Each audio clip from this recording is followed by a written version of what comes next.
Welcome to the Ontario CB Club, where the radio's home and the friendships grow. We ride the highways and the county roads, sharing stories as we go. From the crack of dawn to the late night boom, our voices travel far and wide. In the CB Club we find our tune, with every mile we're side by side. Breaker 19, come on back. Let's hear your voice on the track. In the Ontario CB Club, there's always someone to talk back. Through the winter snow or the summer's heat, we keep the airwaves alive. In our rolling homes on wheels, it's the friendships that thrive. Antennas high, touching the sky, signal strong as we pass by. The Ontario CB Club, it's where we belong, under the open sky. So tune in now, don't be shy. Join our convoy, give it a try. In the Ontario CB Club, together we'll ride with CB love that won't die. Breaker 19, come on back. Let's hear your voice on the track. In the Ontario CB Club, there's always someone to talk back. Through the winter snow or the summer's heat, we keep the airwaves alive. In our rolling homes on wheels, it's the friendships that thrive.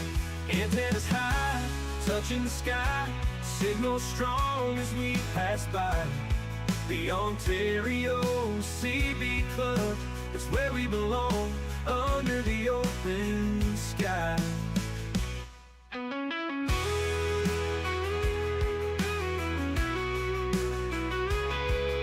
So tune in now, don't be shy.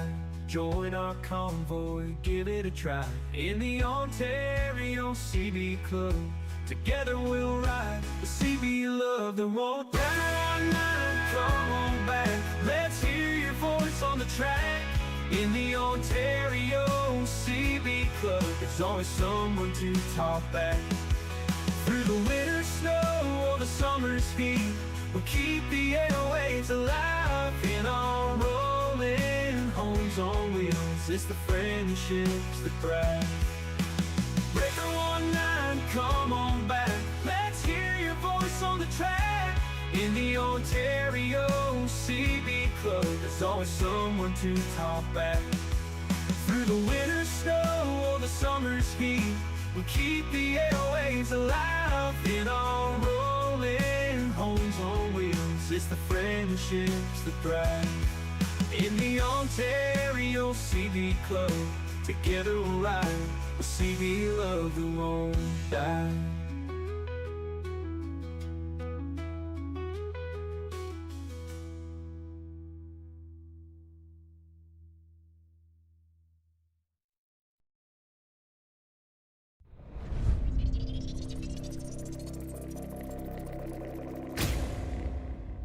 Welcome to the Ontario CB Club, where the radio's home and the friendships grow. We ride the highways and the county roads, sharing stories as we go.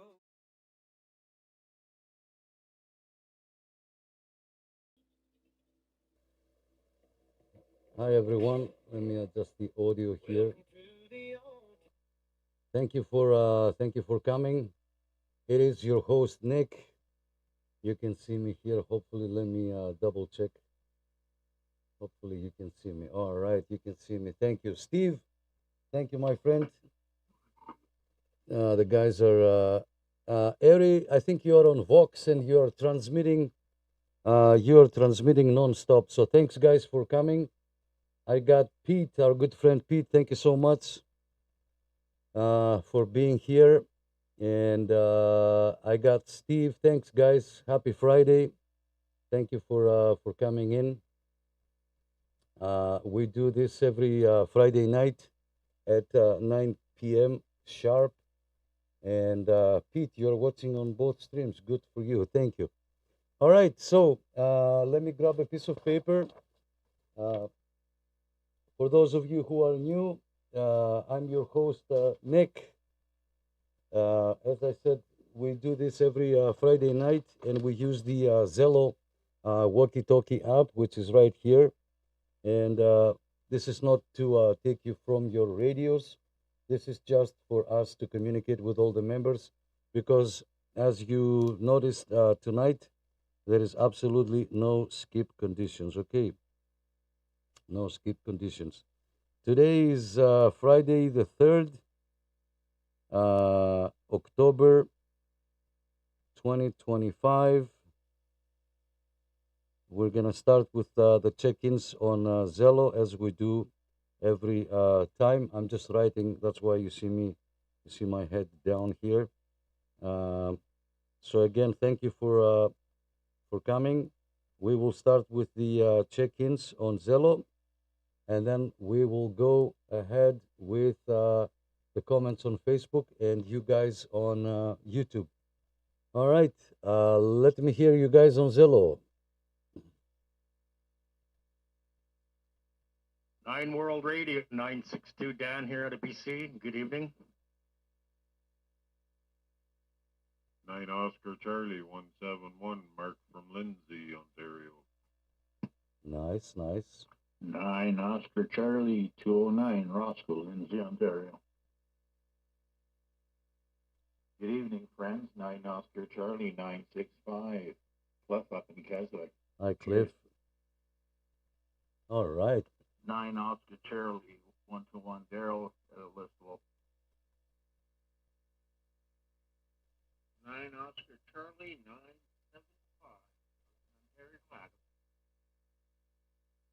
Northern Ontario. Good.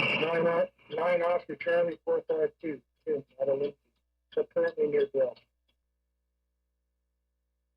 9 Oscar Charlie 505, Ottawa. Now, 3030, White Eagle, Tennessee. Finally, checking in. Oh, guys. Oh, Matt, come on.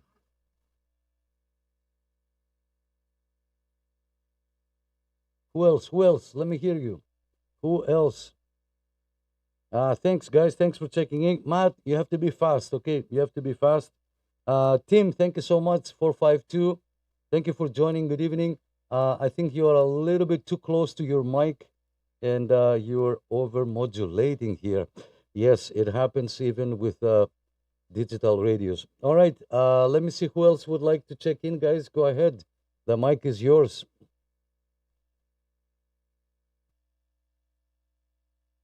Nine Oscar Charlie 3408, Jet from Ottawa. Thank you, sir. Thank you for coming. Who else? 9 Oscar Charlie Harry, I'm from the town of Durham. And 9 Oscar Charlie 156. Got you. I got you, Harry. I got you. I got you. Anybody else?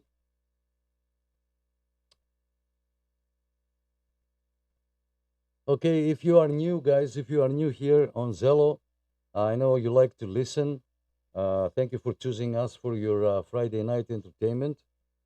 And I know you like it, so that's fine. That's good. At any time, if you would like to key up and say hello, all we ask is first name and location. All right, I'm going to hold the mic now for 2-3 minutes because I have to go to our friends on YouTube and see. Oh boy, so many people. Thanks, guys. Mr. Pete, I'll check you in. Pete is from Down Under. Down Under. Thank you so much for coming in, my friend. You're number 12 on the check-ins list. Number 13, I see Steve. UDX 483. I know you guys were here first, but we do the Zello check-ins first. So let me see if I missed anybody. JC 9 Oscar Charlie 505. You checked in already on number 8, my friend. Thank you so much. Happy Friday to you. 434 CB Shark. Yes, sir. 434 CB Shark. Thank you so much for joining. It's your host, Nick. maybe a first name if you would like to share with us so that we can address you properly. You are number 14 on the check-ins list, my friend. Thank you so much. Mark, you are number 15, my friend. Thank you so much. Happy Friday. Conditions are not the best, so we are not on the radio. Spindle Twister, yes, sir. Spindle, I like that. I like the Spindle Twister. Thank you so much, my friend, for coming in. 344. Happy Friday from Toronto. Nice to have you here.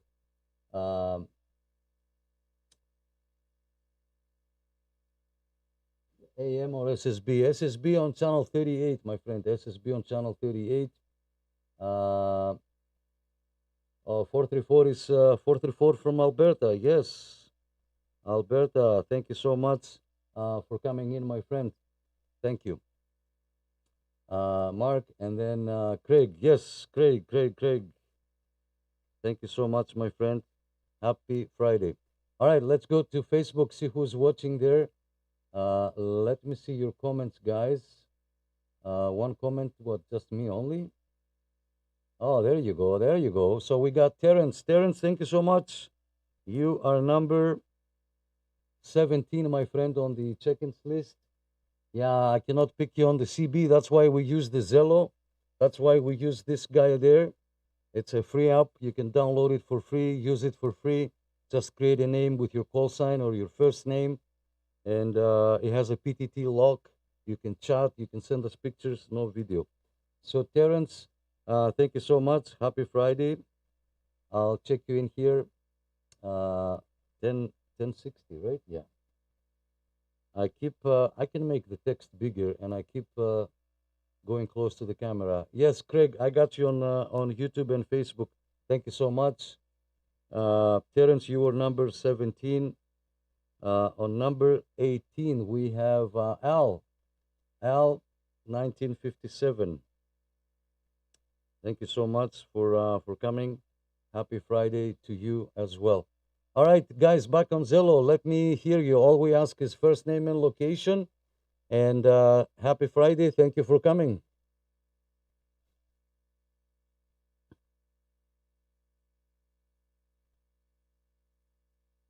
Come again. I heard somebody breathing. Say, I checking in from the Southern Hemisphere.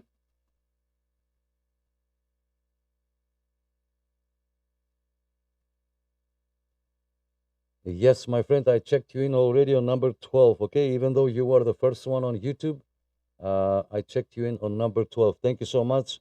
Happy Friday. It's always a pleasure to have you.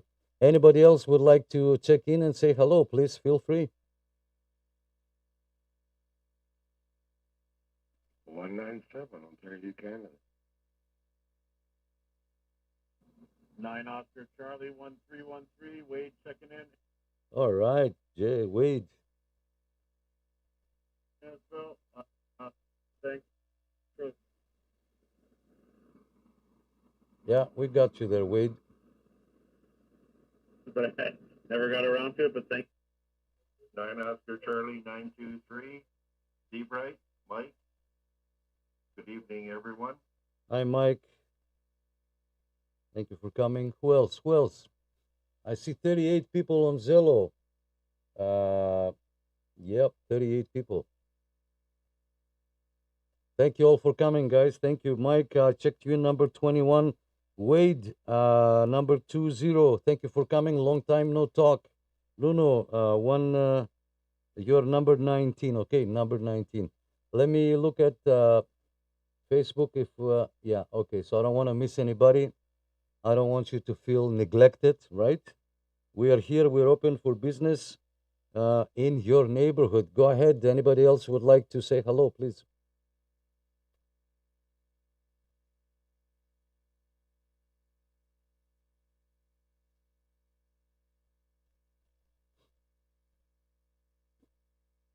Okay, so nobody said nothing, so I'll take it. So I was sick today around 4 o'clock. runny nose. Oh my God, what happened? Sneezing and all that stuff, all that good stuff. So I wasn't going to come on the net. Uh, I told a couple of friends if they wanted to take over. They were all busy. I'm joking. I only asked Ted. Anyway, so yeah, I feel better now. So I'm here. Uh, but if you don't hear from me or if you don't see me on camera, that means I'm either blowing my nose somewhere. Okay, I hooked up the antenna. Okay, I don't want to knock down the camera here. Yeah, just a couple of locals. No conditions. Okay, no conditions. So yeah, I wish it was that easy, guys, and we can talk on the radio. It would be so much fun. JC says, got home from work an hour ago. Been a long day. I'll have to wash up and have a late dinner. 73. Yes, JC, I know exactly. I know the feeling, my friend. I know exactly the feeling. Well, thank you for stopping by, even for a couple of minutes, and thank you for choosing us for your Friday night entertainment. Uh, no, you know what? 434. Craig says I need a few more radios on my desk. I have many radios. If I turn the camera around, you will see a TS440. Sorry, a Kenwood radio. Anyway, I moved the camera, and I have to set it back up. There is other radios that you cannot see. Okay, there is other radios that you cannot see. They don't fit on the desk here. We only have half the desk. The other half is my printer, one radio, one monitor up there, which I don't use, and I don't know why I'm not throwing it away. But well, we'll not throw it away, but put it to use. Excuse me. So, all right. Let me see. I don't want to miss your comments, guys. Yep, that's that. That's that. Why I see 7 comments, but I only see 3. I don't understand that. Maybe I should refresh. Anyway, okay, back to Zello. Back to you guys. Let me hear you. You can say hello. If you don't have Zello, feel free to download it. It's free to use. And you can make a profile and you can talk to us. Okay, back to you guys on Zello. All we ask is first name and location. Go ahead. Robert, Trans Canada Radio 5322. How you doing, Nick? How's everybody doing? We're here in the Danforth Village. All right. Yes, Robert. Thank you for coming. Dave, 181, New Brunswick, Canada. We're 17621. Trinidad and Tobago. Pleasant good night, Oliver Islands. Passenger Roger.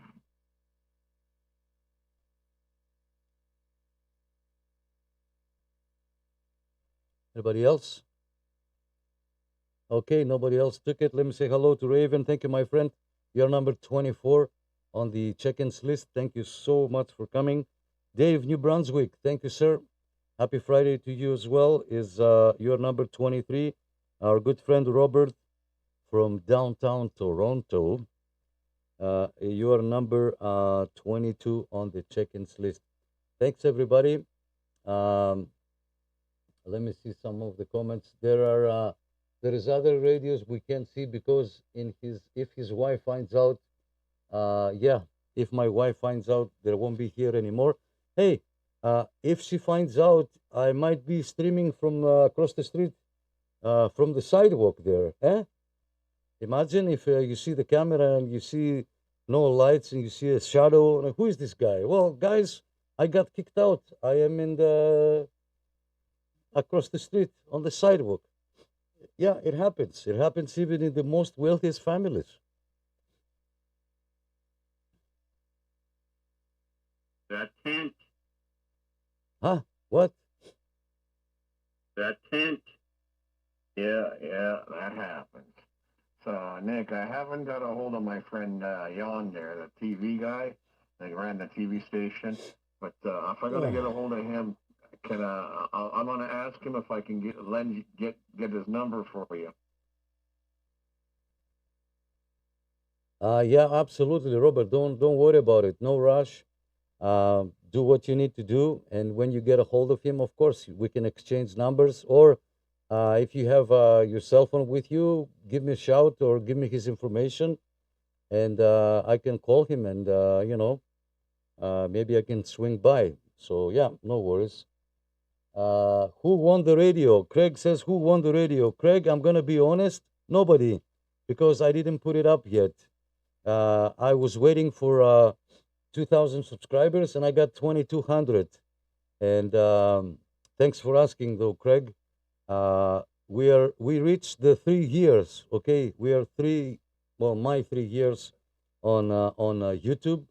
So so I'm gonna do kind of like a anniversary kind of thing, and I'm gonna give it away. And I might add a CB radio. It's only gonna be a 40 channel AM FM CB radio, no sideband. I don't think I can. I have one worthy enough to give it away. We shall see. But yeah, nobody yet. So you still have time. So I'm thinking to do a like a Wheel of Fortune kind of thing. Okay, Wheel of Fortune. I can put in whoever replies into that post. I'm gonna post and say, okay, time to give the radio away.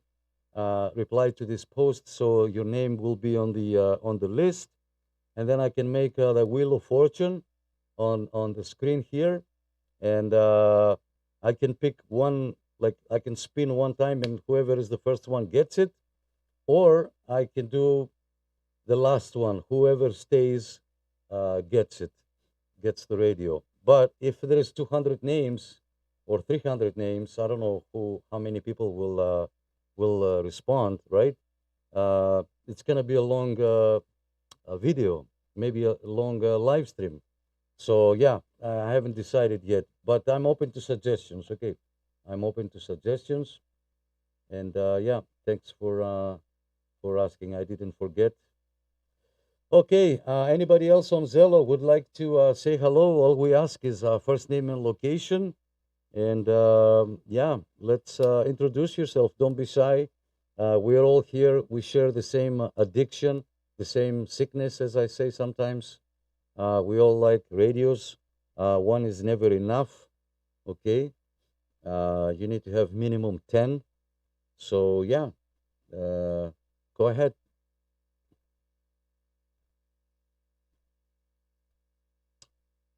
Nobody? Well, my name's Adam, and I got more problems than but one of them being CD radio. Buenos dias, Adam. This is 9 Oscar Charlie Nuno. Let me take it. Let me take it. Adam, I thought you were gonna say hi. My name is Adam, and I'm a radioholic, but you didn't say that. Okay, no. Thanks for coming. Let's see who else. Steve, when did you talk to France? Steve just uploaded a video talking to France. Good stuff, Steve. I'm so jealous. All right. Anybody else, guys? It's too early for chit chat. Okay, it's too early. We still have time to check in at least the first half hour. Let's give a chance to everybody to check in and say hello. Or if you don't want to check in, just say hello. First name and location. Thank you.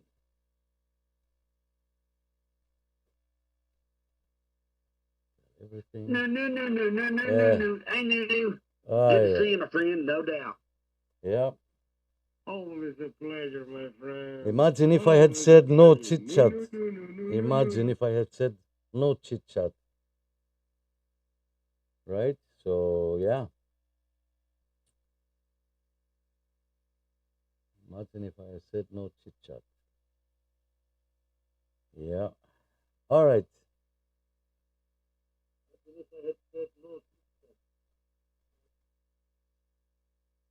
Harry, thanks for playing the repeater. Oh, somebody wants to participate. Let me see.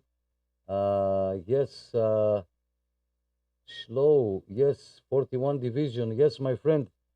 Thank you for watching. I approved your message now. if you post for the first time on the Facebook group, I need to see what it is and approve it to because we had some issues with scammers selling radios, and a couple of people yeah, got dinked. All right, thanks. Let me go back here. Let me see. Where is the stream? Thank you very much. We'll make it a full screen. And Grime in New Zealand. Oh my God. Wow, my friend. Thank you so much. So Shiloh, I'll check you in, my friend. On number 25. Okay, number 25. Yep.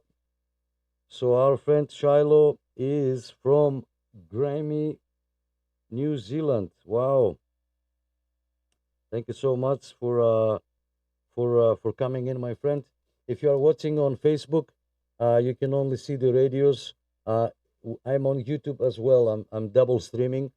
If you go to YouTube, you can see the full radios. I usually play videos from from Hamfest, and I've got Scott. Scott, thank you so much for coming in. I'll check you in as number 25. Okay, sorry, 26. Scott, thank you so much. Scott is 9 Oscar Charlie 1705. Thank you so much, Scott from Elmvale. Awesome, awesome. Happy Friday, guys. Thank you so much for coming. I hope I didn't miss anyone's comments.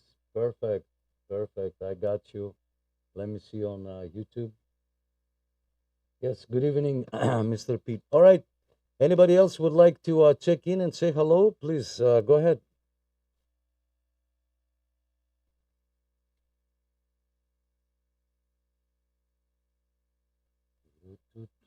Hope you're feeling better, Nick.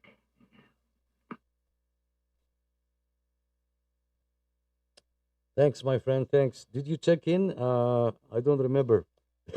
I'll tell you. Did you check in? Yeah, Oscar Charlie. The 1995 Alan Warrior.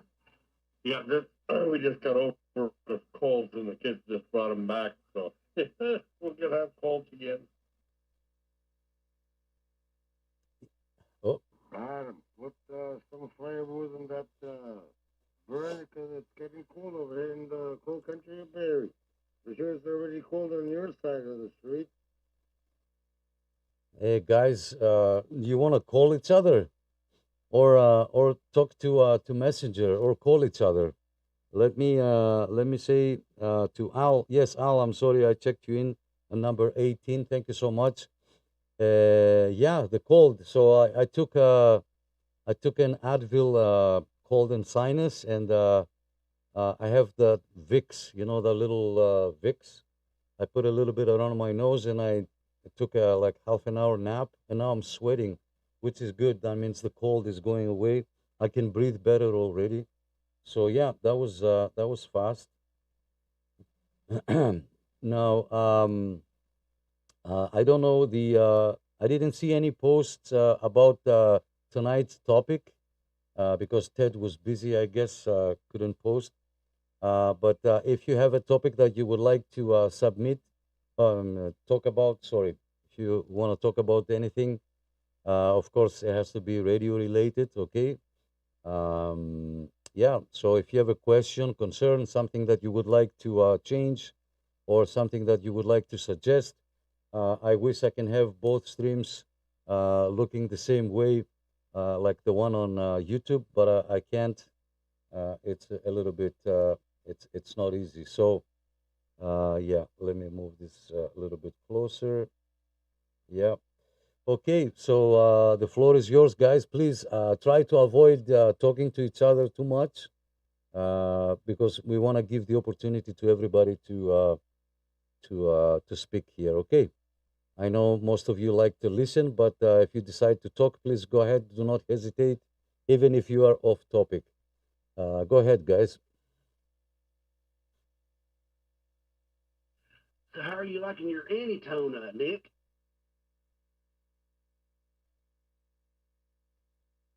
Oh, What about jumpers? All of my jumpers are 3 feet. People say the other maybe 4 feet. Let's talk about jumpers. To an amplifier, to the radios, and a lot of things like that. Maybe the topic for the day. Let's talk about jumpers. Okay, we can definitely talk about jumpers. What do you guys think? Um, let me um, let me fix something here. Give me 2 seconds. I have to look up. I'm not waiting for money to come down. I have to look up because I have a huge monitor up there, and it's a little bit high up. And yeah, so let me do this, and then I'm gonna do this.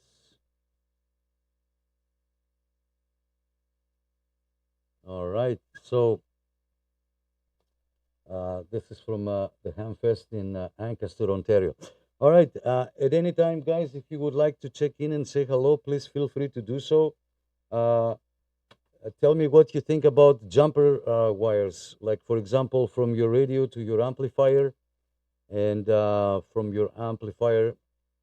Oh, well, from the amplifier, you have the antenna connected. But if you ask me, the length of the coax, it doesn't play any role. If it does, that means you have other issues. Maybe not a good ground, or something. Maybe ground. Um, what you may call it? Sorry, counterpose. Like there's got to be something wrong. Okay, there's got to be something wrong. So I'm ready, guys. If you want to talk about the jumper wire and the length of the coax, okay, the mic is yours. Go ahead and comment if you are watching.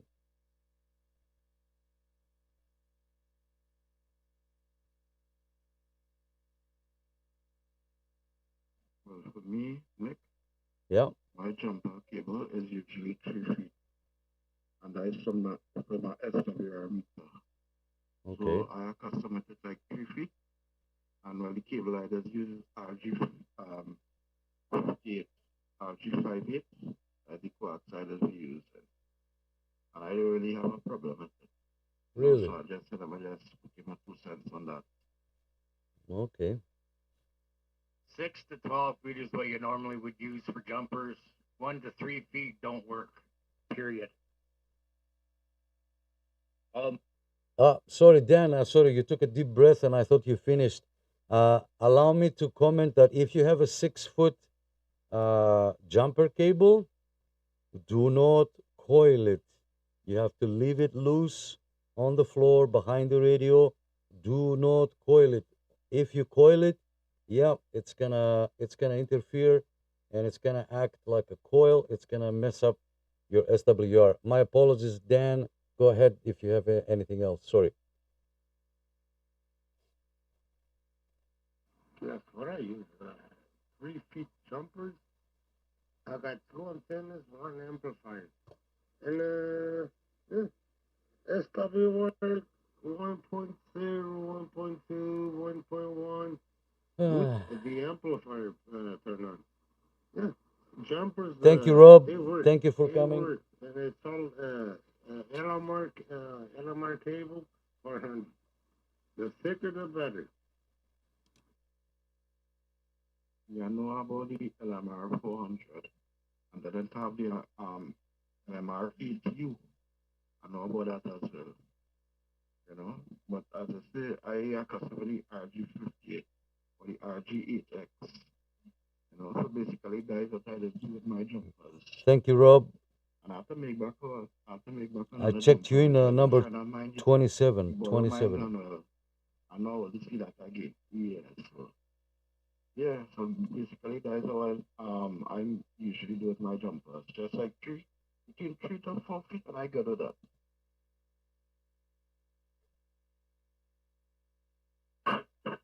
When it comes to patch cables, I keep all mine just the length that they need to be to reach the antenna switches, reach the amplifiers, reach the SWR emitters, reach the antenna tuners. I just custom make all my patch cables to be the size that they need to be because excess cable is going to need for it, Yeah, especially yeah. on 10 and 11 meter. You're welcome, Rob. Even, yeah, for 3 feet, that's the ideal coax between a radio and an amplifier if you're running one, or a SWR meter. Yeah, it works perfectly on my side. Maybe conditions are where I live. Yeah, it works for good for me. 1.0, 1.1, 1.2 when the amplifier is turned on. 1.2 when the amplifier is turned on. It all depends on the cable you're running, and yeah, it works for me. Well, usually my SWR would be like 1.1 and 1.3. So that really good enough for me because I don't want anything like higher. At all, at all, at all. I one thing I learned. Let's say 1.3 is the highest I will go for my SWR meter. I'm the same, my brother. Hey, if he goes higher than 1.3 or 1.4, my rig is not working or my cable's not working. No, I gotta check my cables, my connections. Excuse me. And all that. No, I want my rig to work perfectly. So go outside and check every my little bit of cable and my radio on the inside too. No, if you want a good radio working, if you want to transmit with no reflecting power coming back to your radio, of course, you gotta check all those connections, my friend. Yeah. Yeah, you're correct. You're correct. And as you said, 1.3 is fair for me, right? Well, I don't have an amplifier here, but the amplifier looking for the donkey stomper. No more than like 250 whiskeys. Yeah, because as Nicholas know, I'm into old school. So basically, what I have, my radio is a Cobra 148 GTL modded for 5.5. So basically, there is just it. I have a lot GE and Nicholas saw, right? And I have a realistic EM. But the kind of radio I'm looking for, guys, right? I don't know if you guys know about it. I'm kind of going off the topic here, Nicholas, a little bit. It's a realistic, right? Big like a walkie-talkie. I don't know if you guys know about that one. I kind of think, but I'm looking for that, like for a collector's item for myself. I got a question. If I got a ground, if I get one of those makeshift dipole wire antennas, and I'm below the hydro lines, would that affect my SWR? Actually, no, it's not supposed to. It's not supposed to.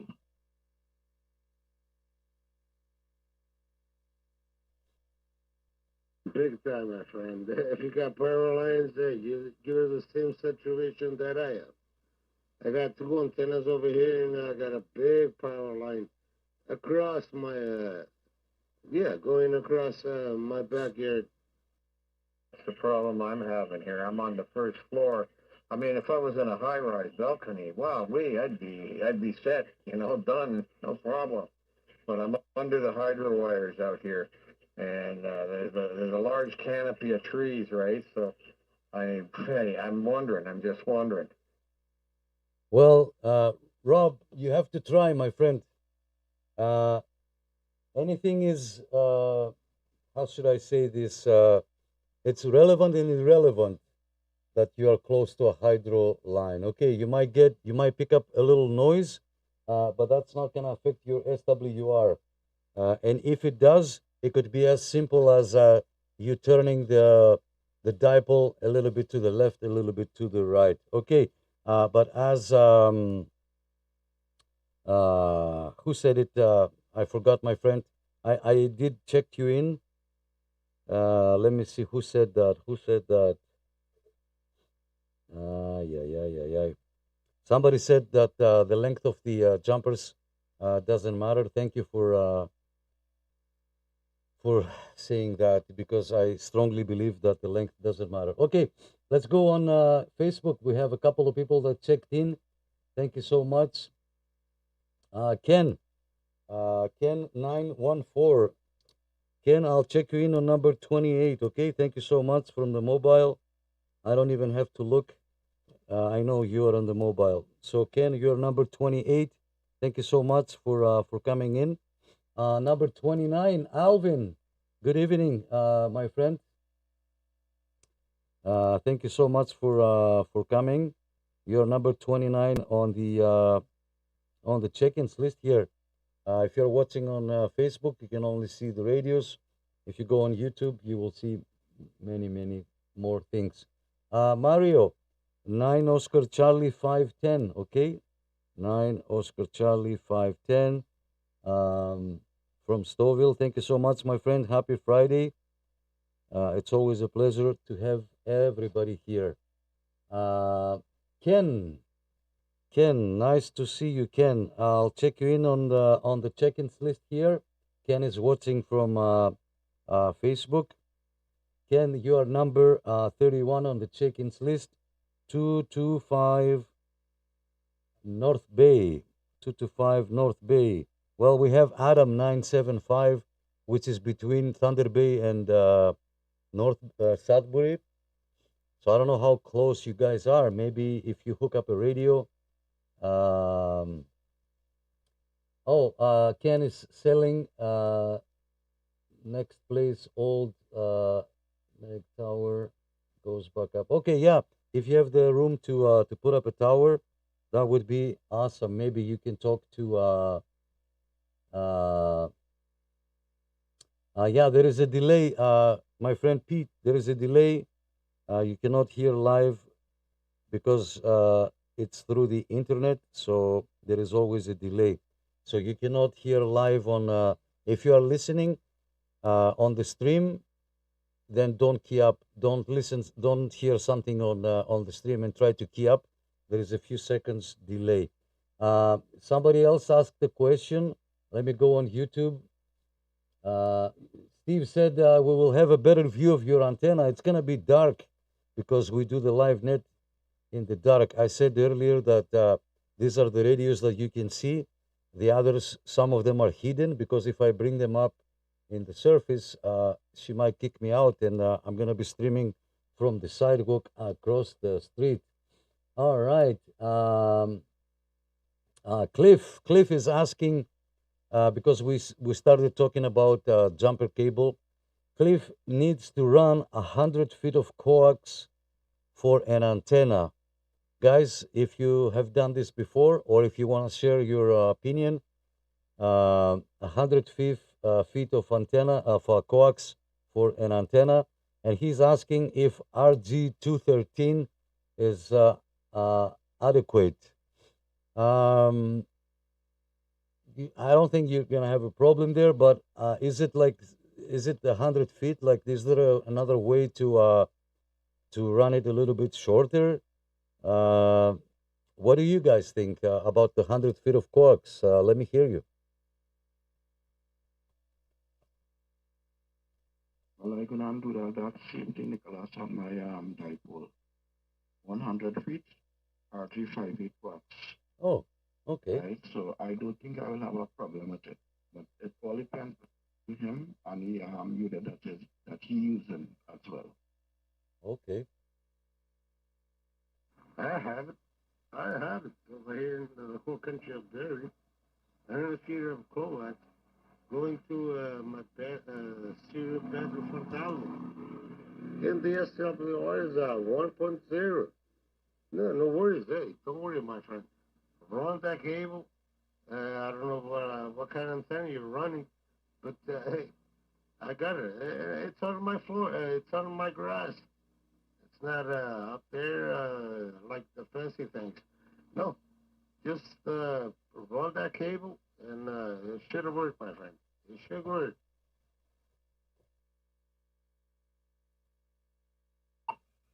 Yeah, I had no trouble running 100 feet, vertical and horizontal. So that was 200 feet of coax. There you go, Cliff.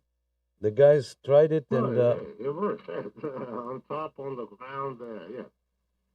Well, it matters that no humidity or water or nothing. If it's a straight coax, no worries.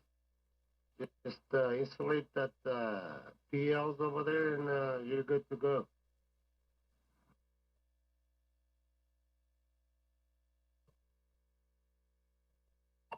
I had one with the foam filled coax, and then the other one was the glue, hot glue, clear. Two different types. One was for vertical, and the other was for horizontal. there you go. And I had no trouble at all with it. Okay, anybody else has would like to comment? Thanks, Al and Nuno and Raven. Anybody else would like to comment? Anybody else tried this before? Look at the loss chart on the coax. That'll tell you if it's good or not. RG58 with that long of a run, you're going to have a lot of loss out of that cable. Right, but he wants to use RG213.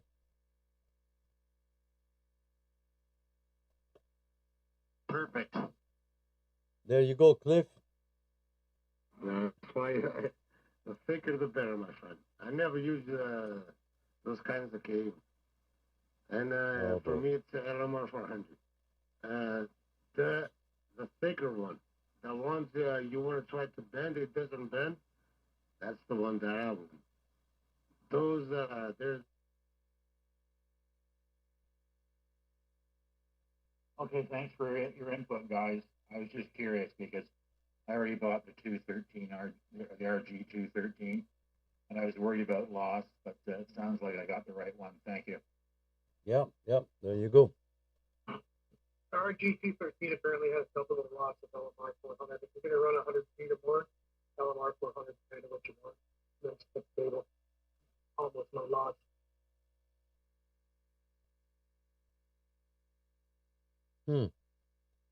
Okay. Yeah, you might be right, but then again, it might not affect him, right? It might not affect him depending on the antenna and how much power is he gonna be running.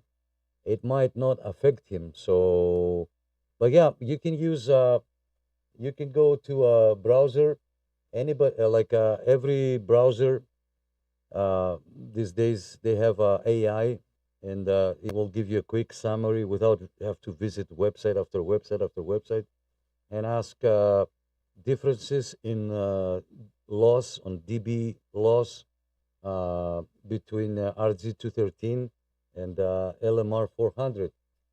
You can do that, and you will find your answer there.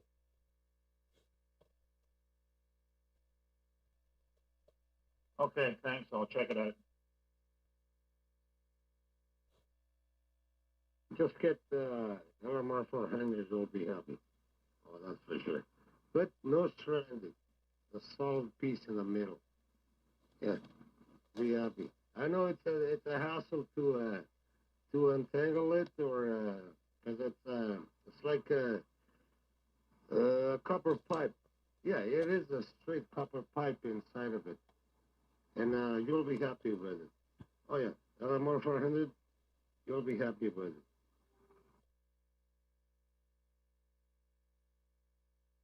Just Google coax loss and then find the coax you want to use and then follow it down because they do it in 100-foot increments. RG213 has a 21% loss. If you put up 100 feet, you're throwing a higher watch, you only get 79. Oh wow, that difference, eh? That's a difference you'll never be able to see, and nobody will be able to tell. Hey, in my reader, the LMR cable that is 104 feet. The loss is 1.0. In my little reader, 0.0. In SWR, 1.0. No loss in that little cable. Yeah, and I'll run you 100 feet of cable. Because my little meter will receive and will transmit, and I will see anything of it in my little meter. Reflected and what I'm putting out. And that means a lot. Not just antenna, the cable, it's working. Guys, I just bought a power, a power inverter to run it's a 12 volt DC output at 5 amp surge and a 3 amp constant. But I don't know if that's going to be enough to run my TRC 465. More amperes, the better. I know already worth 13.8 volts, but the more amperage, the better. I don't think 5 amps that will work. At least 30 amp or 40 amp, you'll be rocking with that radio.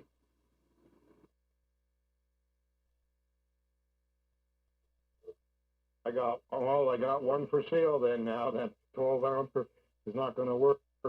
Obviously not going to work with the radio I've got. It's not going to put out the power. It'll work, but it's not going to work as good. Good night, Jeff. Thank you for coming. How many watts is the radio you want? Thank you for coming.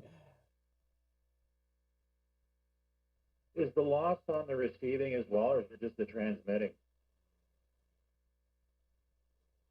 On the transmitting. Well, I don't know what the wattage is. I was told that it was tuned in peak. Nick knows of the radio. It's tuned in peak, but I don't know what the peak power output is on this thing. So I haven't checked it yet, and I have no way of checking that. Hey, it's a regular sideband radio, so it will do 4 watts on AM and 12 watts on sideband, Rob. It's just a regular, sideband radio. Let me say goodnight to our good friend Jeff from Ottawa. Thank you so much. Happy Friday. Enjoy the rest of the night. Wayne, sorry, I'm changing the subject, but people come in and say hello, so we have to address them. Otherwise, they will never talk to us again. So, Wayne, thank you so much. Wayne is monitoring from Facebook. 9 Oscar Charlie 236, Vanestra, Ontario. Thank you so much. Happy Friday, Wayne. Thomas, I'll check you in because I heard your voice there. Number 34, okay, number 34. I like the topic. Please let someone else talk also. Maybe they have encountered the same issue. So let's give everybody a chance to speak. Please go ahead.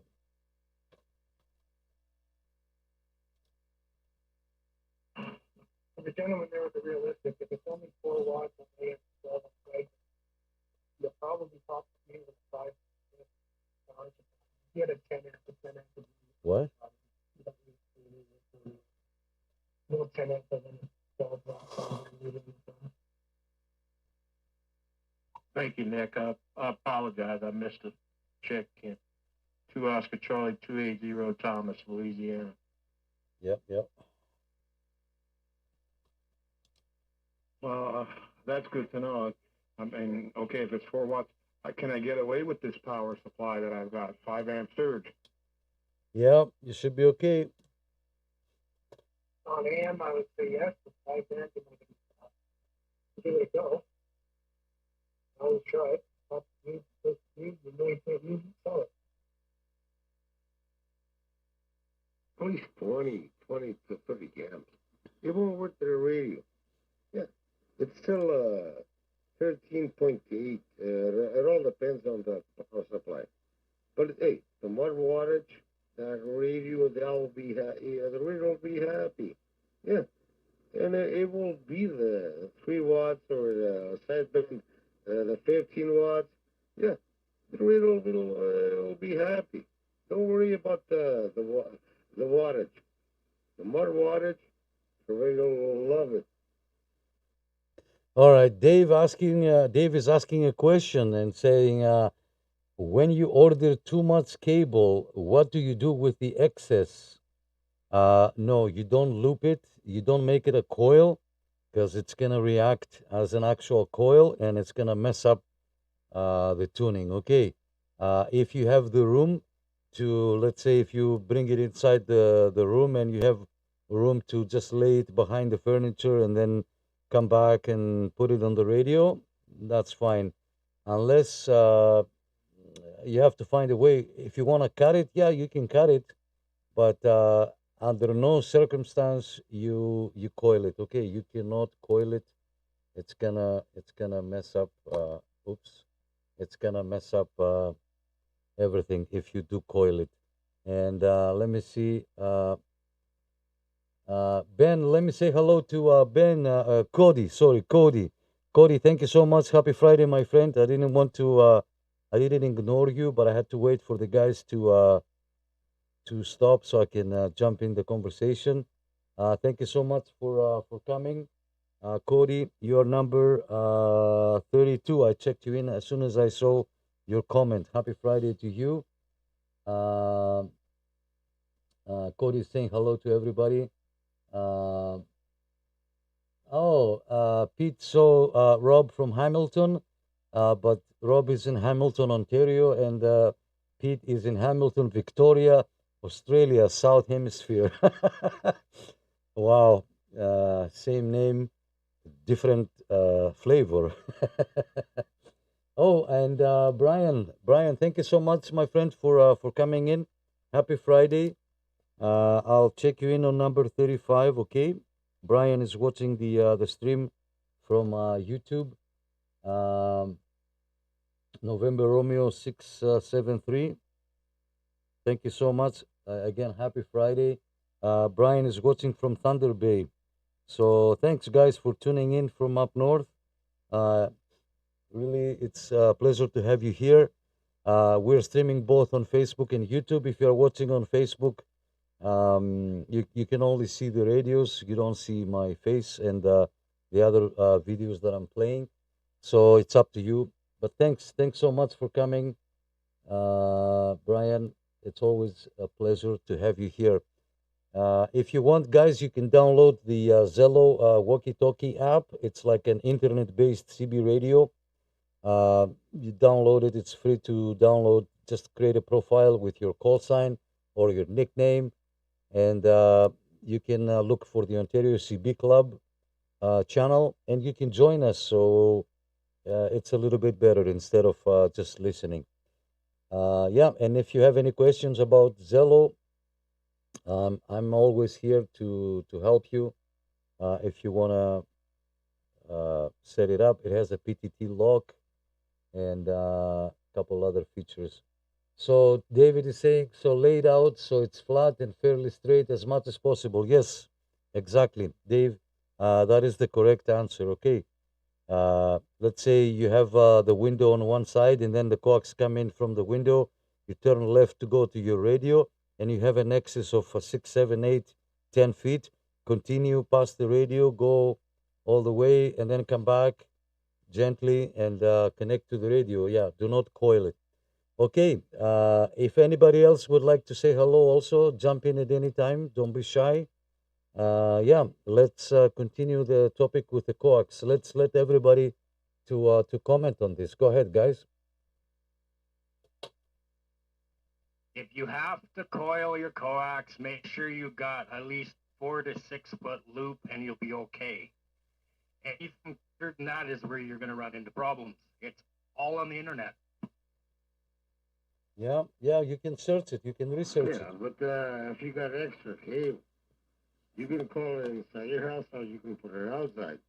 But still, check your SWS, right? You can coil it, right? No problem with that. Or you can give all over the place. That's what I do. And but still, check your SWS. Your radio will be happy with it. Or just coil it.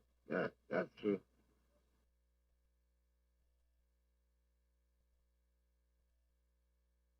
I just throw it all over the roof so it doesn't bunch up. Yeah, you can do that too.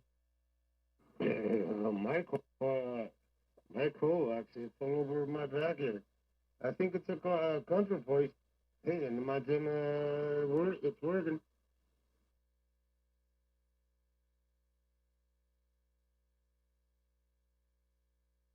Yeah, I was just wondering because I've got excess. I had 100 foot and it's RG8, and I wanted to hook it up because it's low loss, and I'm using the RG58, and I don't like it at all.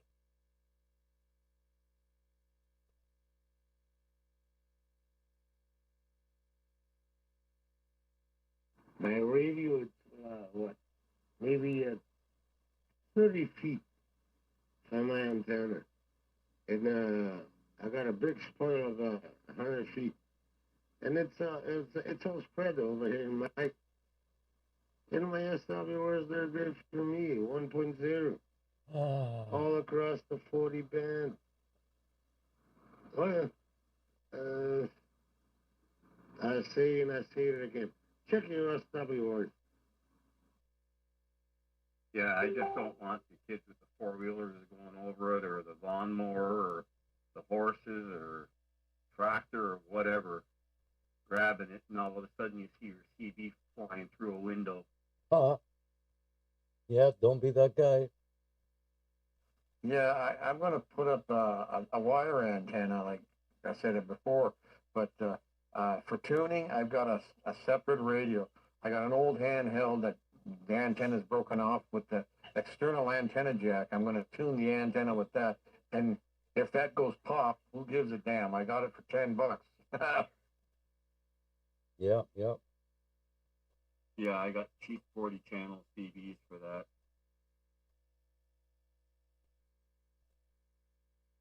You can tune an antenna on watt, right? Is that possible? And have it matched up? So there you go. This thing's a full. Well, it was the top of the line Radio Shack back about 30 years ago, but I got it for $10. Had a broken antenna. Once an antenna breaks on those long telescopics, the model 209s, you forget it. You know, you can't. If you can find one, you're going to pay for the antenna alone. You know.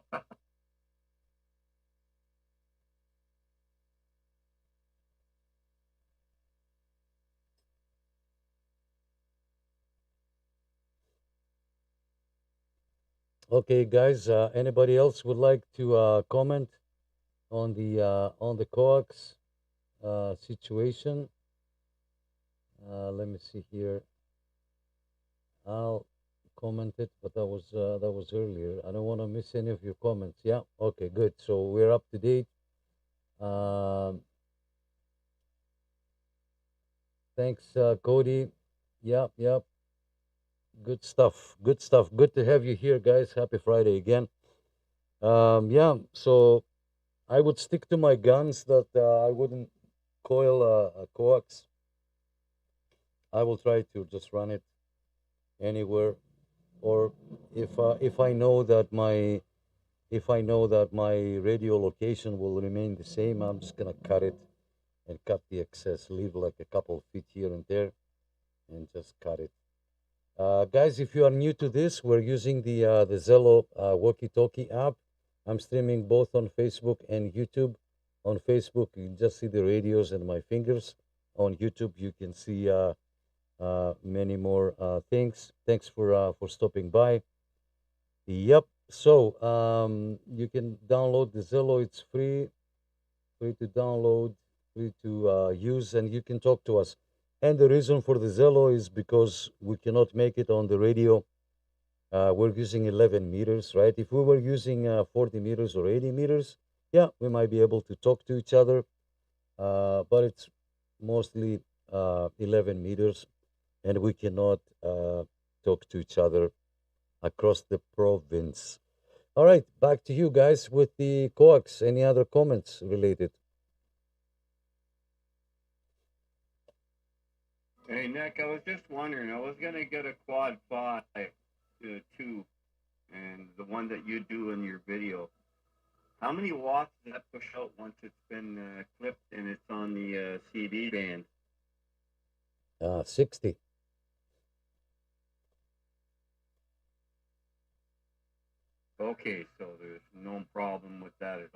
you got your SWR up, you're good.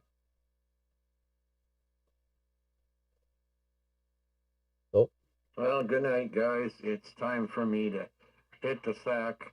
I'll talk to you. Hey, whenever I'm on, I'm on. If I'm not, I'm not. So 73s to everybody out there. Thank you. Oh, To do 60 on that radio, your SWRs are gonna be good.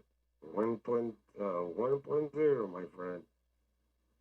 That's where I'm running.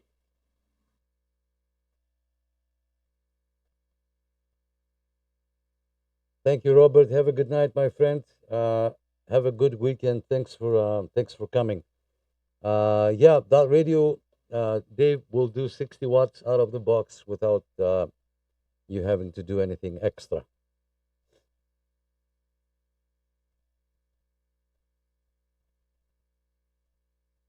Power supply I've got isn't going to be good enough. I spent $30 on a power supply. It's brand new out of the box, but 5 amps. I don't think it's going to do the job. No, forget about those 5 amps. At least 50 amps. 25 to 30 amps. And their radio Thank will you, Cody. appreciate that. Thank you. The radio won't know the difference. I don't know why you say that about the amp. You could have a 100 amp or a 20 amp or a 15 amp on a little stock sideband radio. The radio's not going to know the difference. Yeah, but the thing on sideband, their radio will ask for more, right? If in the AM, their radio will give you, okay, let's talk about 5 watts. And sideband, their radio will give you 12 watts. You will see a big difference on the radio. So you need a bigger amperage, right? That's why all. No, you took a deep breath again. Robert, you could have asked me. I could have told you to spend an extra $20 and get a little bit bigger. But it shouldn't make a difference, okay? It shouldn't make a difference. If you want to try, and you can tell if the power supply can take it or not, what you can do is connect, key up, open your little portable radio to see how you sound. If you sound like then maybe the power supply is not good. But you have to try it, okay? You have to try. I think for 12 watts, you won't have a problem with the 5 amps. But you can tell when you talk if the lights on the radio are dimming, like if you whistle and you see the light go down, then it's thirsty for power, thirsty for amps, and you won't be, let me say thank you to Cody. Cody, thank you so much, my friend. You didn't have to. Thank you so much. Always a pleasure to have you. Yeah, so Robert, back to you. Yeah, okay, guys, and thanks a lot. Again, tonight I learned something. Live and learn, like they say. And I'm like, the last time I was on here, I learned something. This time I learned something. Always learning something with this app. I appreciate each and every one of you guys out there. Yeah, Thanks yeah. again. 73s to everyone. You all have a good night. I'm going bye-bye. And don't forget, 3 feet jumpers. Don't go longer than that. That's the rule. 3 feet jumpers. He does. Yeah, that's what I've got. I through my SWR meter. It's a 3-footer. That's it. That's what it came with. And it works perfectly. There you go. You're my brother. Because other people think different. Yeah, 3 feet jumper. That's all.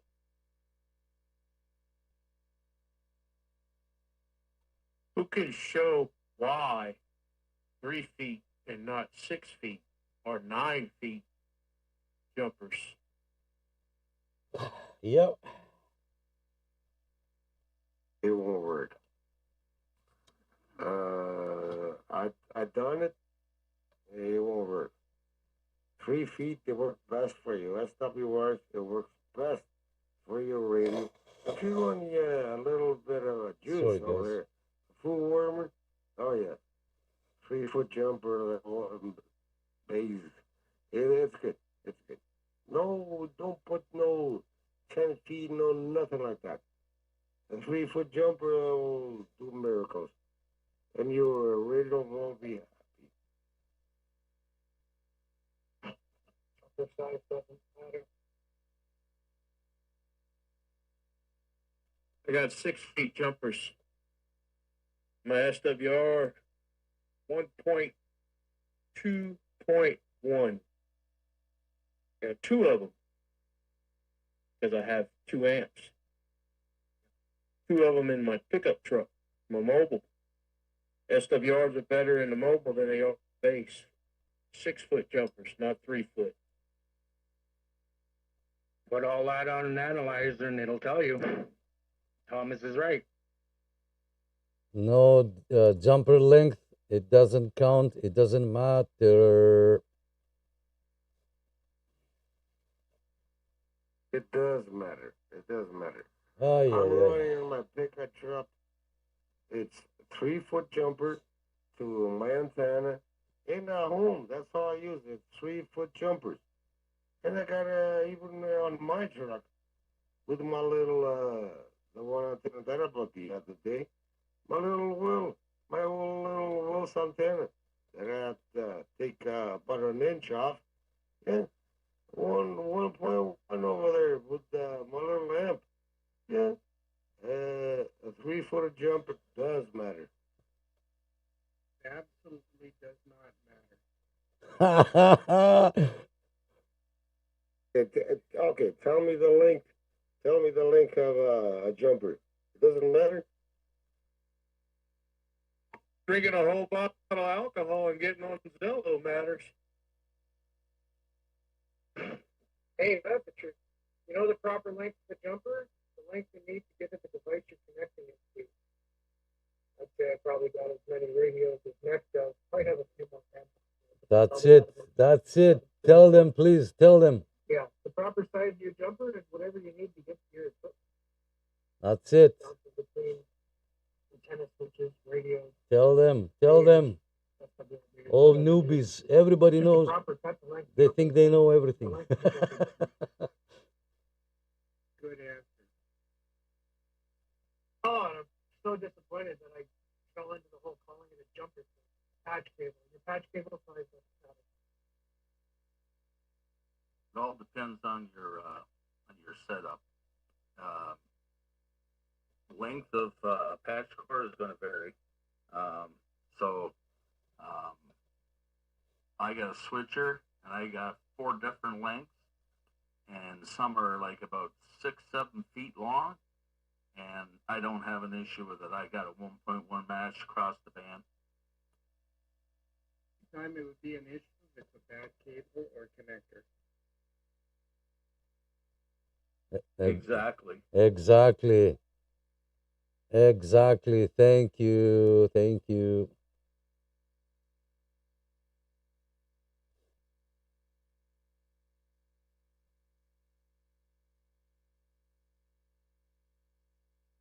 So you guys are telling me 3 feet doesn't matter. Could be 4 feet, 5 feet, 6 feet. It could be around my house and it will still work. This is a case where size really doesn't matter. That's what she said. Yeah, no, size doesn't matter.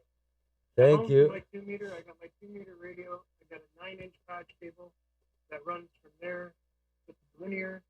I got another one that's probably, I don't know, 27 inches that runs from the linear to the SWR meter, and then my antenna connects to that. The size doesn't matter. It's just whatever you need to get to the equipment. Too much cable, you just got cable hanging around for no reason. It also matters on what frequency you're talking on too. LMR 400 coax You know what that's for, truly? That's for UHF and VHF. Hi, mostly John. UHF. Heliax is all designed for high frequency. It was never designed for 27 megahertz. Y'all keep that in mind, too. Oh, who's rich enough to run Heliax? You'd be surprised. Go to a ham fest to see who's selling it. I've got over 500 feet of it in my shed. Had it for many years.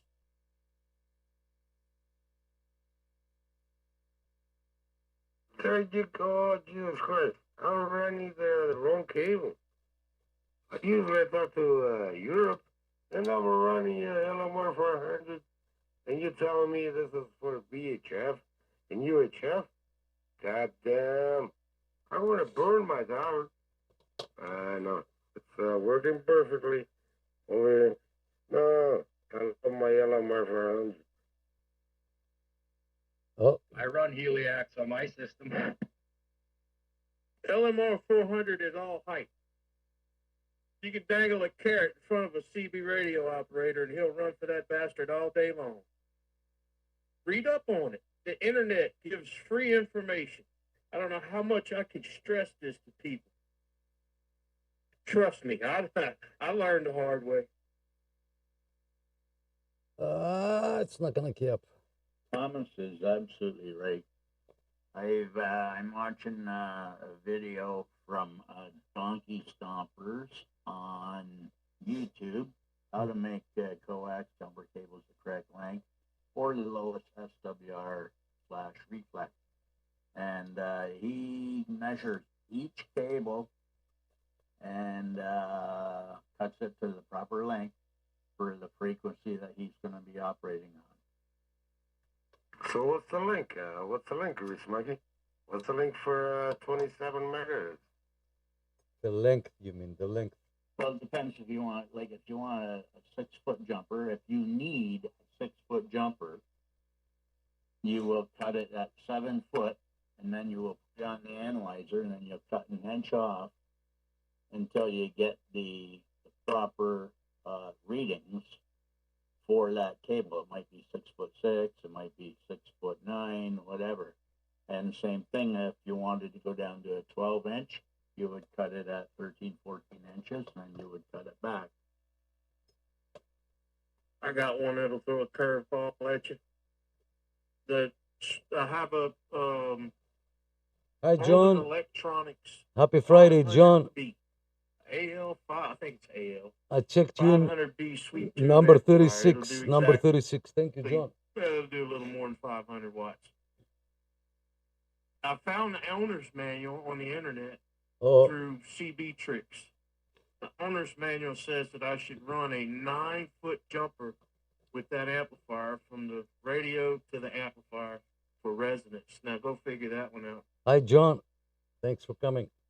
That's kind of weird. Huh, that's kind of weird. See? Talking about jumpers, you need a 9-foot jumper to your amplifier. Never heard about that one. Yeah. It's called input tuning. Input tuning. Ooh. Best little amp I've ever run. Matter of fact, I talked to Jamaica yesterday on 102-inch whip, 8 feet off the ground. Oh, I love it. The formula for the patch cord length, depending on what frequency you're on? Is there a formula for that? And my little boomer over there, the boomer 250, its whole jumper's 3 feet long, and I get 150, 170, 170 out of my little boomer, and everybody's happy over there in Europe. For the fellow that was asking if there's a formula. No, there's no formula because it varies for every different type of cable you use Exactly. and also the condition of the cable. Exactly. I moved the couch. If you heard that sound.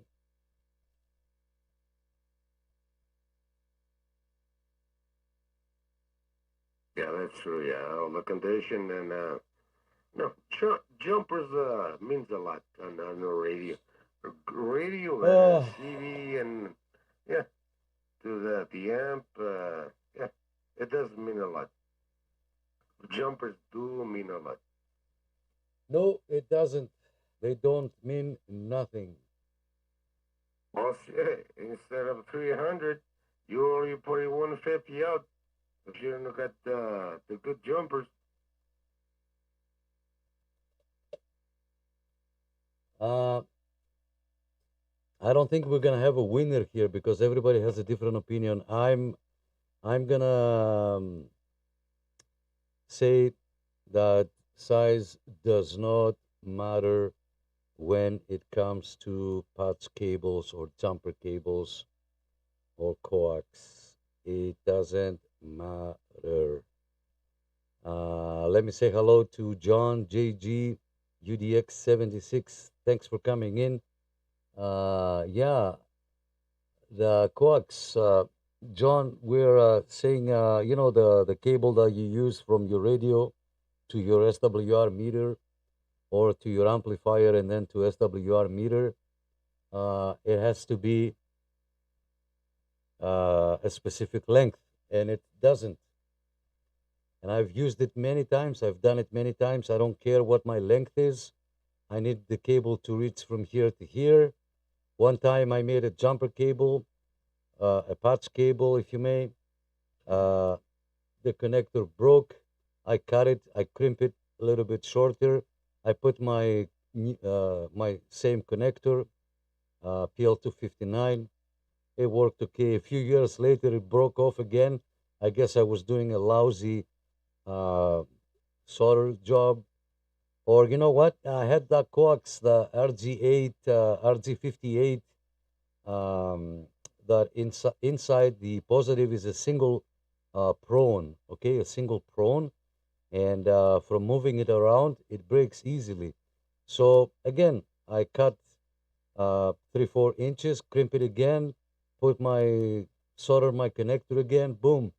It never bothered me. It never affected my transmission or not. So yeah, um, we're never gonna win, but I'm gonna have to agree with a couple of you guys that on this case, size does not matter. Length does not matter.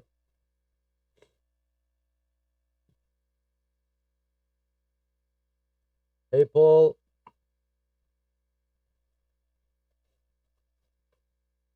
I'm going to say something some people probably disagree. I've always gone to 3-foot increments. Anything on a base station, I've always run 100 foot of coax, and I've managed to figure out what to do with that excess coax. I've never had a problem. And the mobile, 18 feet. 18 feet from the antenna to the back of the radio, the amplifier, and a 6-foot jumper. I got away from 3-foot jumpers because they're too short, and I always have problems with the connectors working loose and giving me SWR problems. I burned up 2 amplifiers and 2 radios because of 3-foot jumpers. Never use them again. I've been running a 6-foot jumper in my mobile for the last 15 years. Never had a problem since. Let me say hello real quick to Paul, 9 Tango Charlie 256, who just joined. Paul, thank you so much. Happy Friday, my friend. Thank you for coming. You are number 37, okay? Number 37 on the check-ins list. You guys are going to make me go out and make a video. I'm going to connect my radio to the antenna analyzer and then to the antenna. And I'm going to choose, because I have a few different lengths of patch cables, jumper cable. And we will see on the spot that there is absolutely no difference. But anyway, we can argue all night long, okay? We can argue all night long that there is no difference. Yeah, John uses 6 feet. Yeah, well, it all depends, right? John, try not to coil the jumper. Whether you have the excess, don't coil it. Just leave it loose behind the desk or behind the radio or whatever the table that you're using. And John, I gotta say, John, guys, has a YouTube channel. It's called JG Junior Golf Mopar. You know, like the parts Mopar, like the Dodge guys, the Dodge. Uh, and he's a one-man band, so he can play the bass guitar, the solo guitar, the drums, and what else do you play, John? I forgot. And he plays a whole song, and you can see he puts like three different cameras. In one camera, you will see him playing the drums. In the other camera, you will see playing the bass guitar, and the other camera will do the solo, all for one song, one man band. Thank you for coming.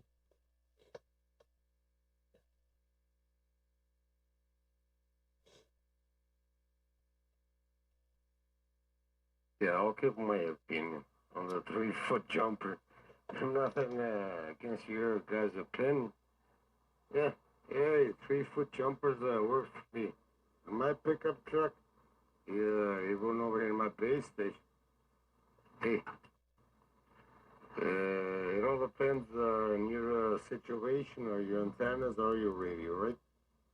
Hey, 3-footed jumpers, they work for me. Nothing against nobody.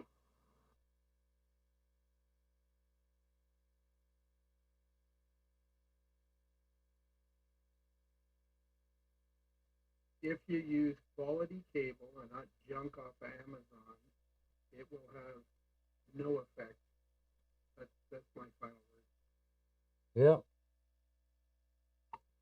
Don't think that. You guys better quit comparing patch cables and coax cables. It's not the same. Even though it's just wire, it's not the same. Exactly what it is. It better be. You need a 50 ohm cable to match. How do you know you have a 50 ohm cable and a piece of patch cord, though? Oh, that I do. A 50 ohm cable, that I do. I do my own jumpers over here. That I do. And with the little meter, that's every little solder that I make, I test them. Oh yeah, correctly done, my friend. How do you know that your jumper is exactly 50 ohms without an analyzer? That I don't know, but if it's running my 150 watt, it's perfect. It's running for me.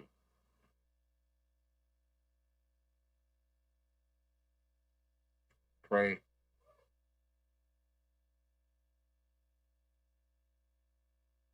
The cable is 50 ohms, that's for sure. Oh, yeah, yeah.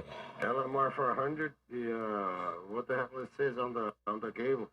It doesn't say cable TV. It says 50 ohms. 50 ohms, right?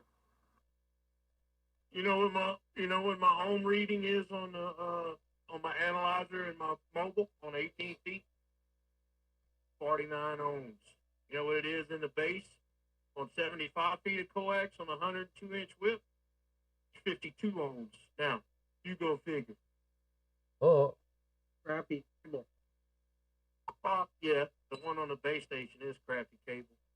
The one on the mobile's crappy cable too. It's only about 30, 35 years old. I don't know how old the cable is for the base station.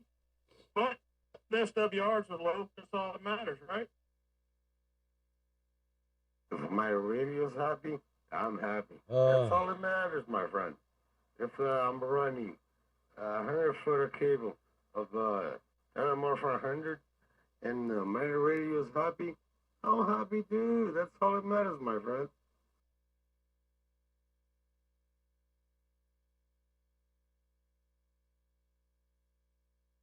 When I'm walking and the moose doesn't chase me down the road, I'm happy too. It's a lot of things you can't see about CB radio without the proper equipment, the proper test equipment. So don't assume just because somebody told you so or you heard rag chew about it on some Zello talk channel. It's not that Zello. It's been a couple of years I've been doing radio. And little by little, I took my little experience and I done it. Yeah. And my radio in Montana is they're working good. I took all over the world. I took all over the place.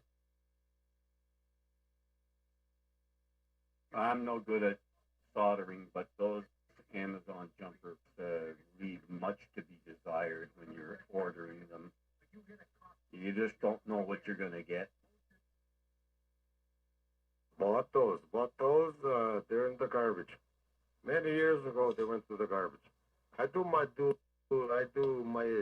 own jumper cables. I buy the good stuff. Oh, Amazon? No, forget about Amazon. Jumper cables out of any place that doesn't hand make them, preferably like a ham shop or a ham store. And you got to watch some of the ham stores too. Some of those are crap. That's what they are. But anything that comes out of a truck stop or a truck stop CB shop, crap, junk. Uh-oh. Anything that says bargain, Uh-oh. is that BARGAIN or whatever Joe Blow CB shop? Joe Blow? For nothing in the world. No What? way. $500 radio. Poof, first key. Oh, the other day I went to the Hamfest, and Nick was there, and I bought a jumper cable for $5. It works perfectly. That's what I have over here. I changed another one, and I put that one. Hey, it works beautiful for $5. Yeah, LMR cable. Oh, I wouldn't change for the world. That's what I use over here in my place. It's all Amalard. I make and crimp all my cables.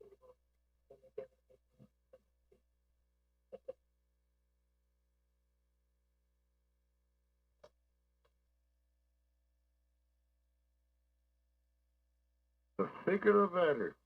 The thread, I hate the thread.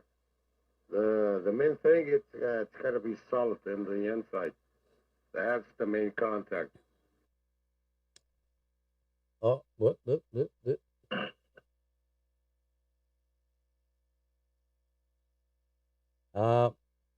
John is saying, don't mess with the truck stop cables and stay away from the truck stop sushi. Oh, yeah. Juicy. That will give you the runs, my friend. I might give you diarrhea. All right. Anybody else would like to say hello, guys? Jump in at any time. If you are new to this, come say hello. You know, all we ask is first name and location. We do this every Friday night. And yeah, I like the topic tonight. We will never agree, you know. It's like some people like blondes, some people like brunettes. I don't care about the length of my coax, right? As you know, if I need 2 feet, 2 feet. If I need 1 foot, sure, I'll take it. If I need 5.5, I'll make it a little bit longer, but it's never gonna be equal to. There is a calculation. There is a formula that it has to be divided by 3. So you can do 3, you can do 6, you can do 9, you can do 11. But again, every situation is different, and every place is different. It might work okay on a just a radio, but then if you add an amplifier and the SWR goes cuckoo, then yeah, then you might have to adjust anything. But yeah, I don't know. I don't have a answer so far. I never calculated the length of the coax patch cable, and I was always tuning the antenna, and I never had a problem. Excuse me, never had a problem. All right, let me check your comments. Oh, John says, I do run the LMR 400 UF jumpers for 11 meters. I have no issues. Yeah, yeah, absolutely. Let me check Facebook. Paul, we said hello. Thanks for coming. Nobody's watching from Facebook. Ah, maybe we should. Yeah. Anyway, okay. So it's 10:30. We're an hour and a half on the live stream, guys. Thank you so much for your participation. Any other thing that you would like to discuss or talk about, or some last comments that you might have, so we can change the topic? Go ahead.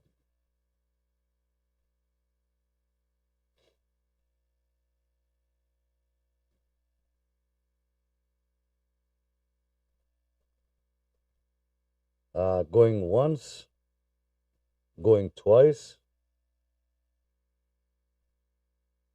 Sold. All right. So since length doesn't matter, now that's another similar question. Uh, does that apply for every band? It should apply for every band. It shouldn't matter what the length of the coax you're using. If your antenna is tuned properly. Any ham radio operators have a different opinion? I think it doesn't matter which bander you're using. As long as you monitor the SWR, you should be fine. You know, in reason, you shouldn't have any problem. The quality 50 ohm cable, it's the antenna you need to match, not the cable. Exactly. Correct. The last device to the antenna. That's you gotta match.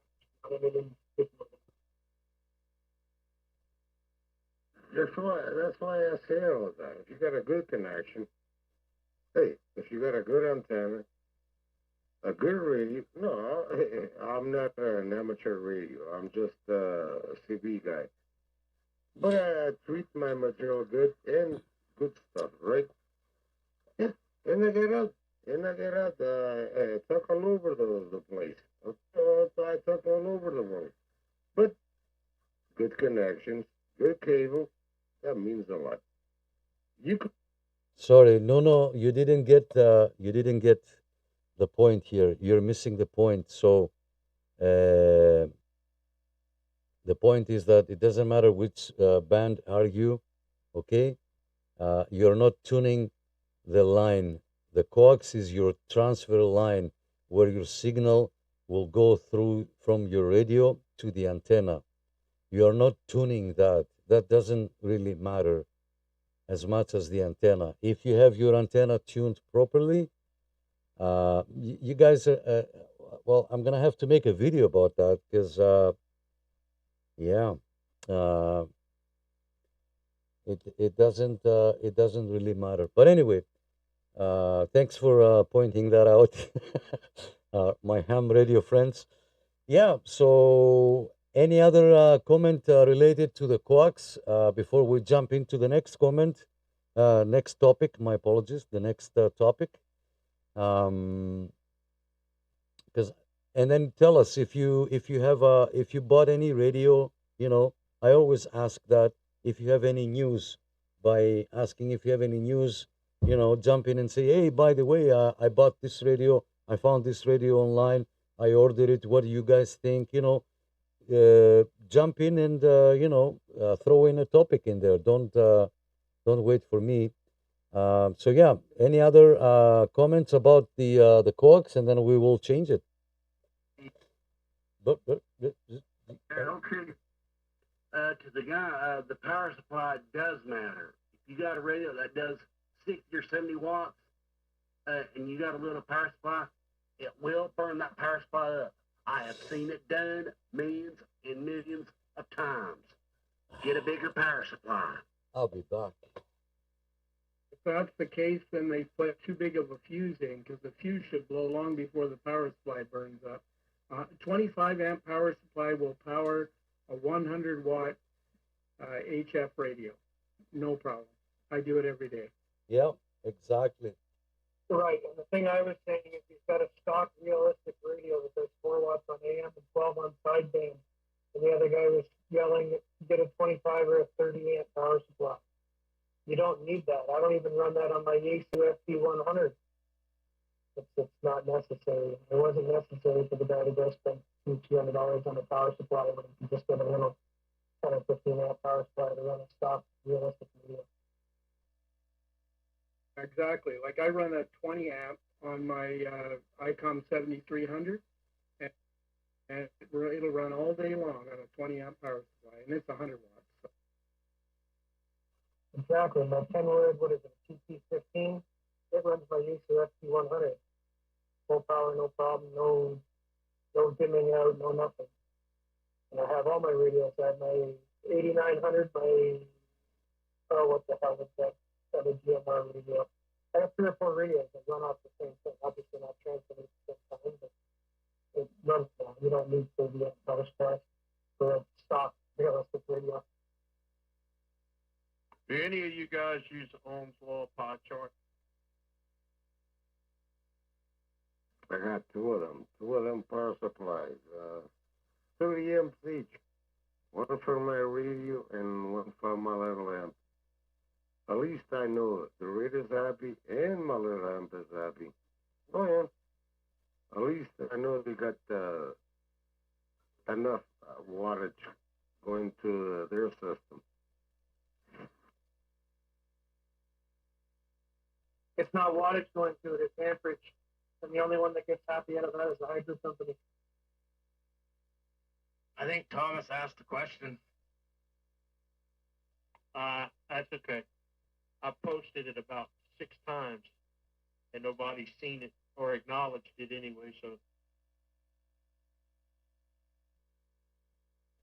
I'm old-fashioned. It's not about the voltage. It's the wattage you put inside that little radio.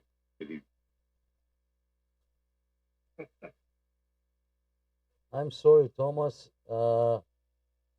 My apologies. I didn't mean to ignore you. So, guys, if you have the Zello, if you are on Zello, Thomas posted a link, and grab that link and go check it out, and you will see for yourself. Sorry, Thomas, once again. Okay, I didn't mean to ignore you. No. You were busy. No big deal. I posted that and also posted the Ohm's Law pie chart to put to rest all of this guessing about wattage, voltage, and amperage. Very simple to use. If you don't understand it, you can go on the internet once again and learn how to use it. You can get your wattage and your amperage and your voltage, and you need everything you need is right there for electronics, especially. And they'll have an engineer poke his nose in and say, "Oh well, you got a certain amount of efficiency you have to calculate in." Hogwash. That pie chart was to put you in the ballpark, and you always increase your need by 5, 10, 15 amps, whatever you choose to pay for. It doesn't matter. I would have one power supply for my whole bench, and that would be the end of that. Yeah. I would spend the money on it. It costs money to play. Yeah, it does. Okay, you would buy that power supply. So how many wattage would you need to run all of your radios and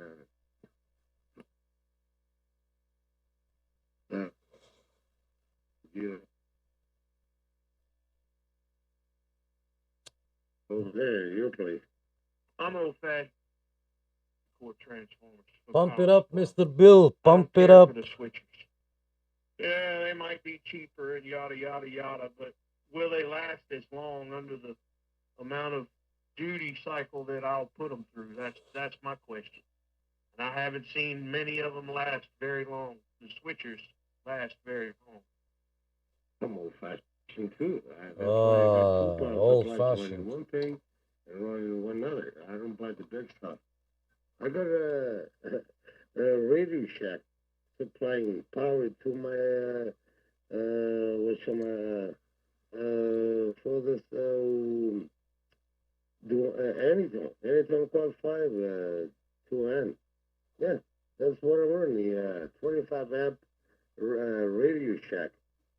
an oldie power supply for my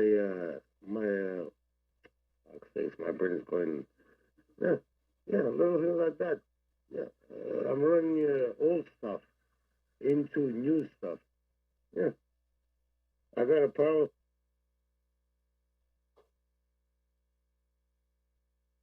Okay, anybody else would like to comment on this? I don't know if Mr. Bill is still watching on YouTube there.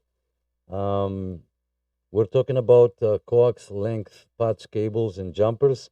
Mr. Bill is running close to 2 kilowatt on 11 meters. Mr. Bill, if you're still here, maybe you want to share with us what length is your coax jumper cable?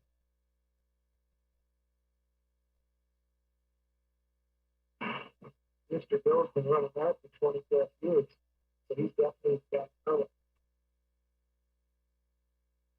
Well, if coax length doesn't matter, why do they insist on 18 feet on a Wilson 1000 or on a K40? So yeah, coax length matters big time. If you run 2 kilos or 3 kilos kilowatts, no, it's got to be a big jumper cable or a big cable on the antenna.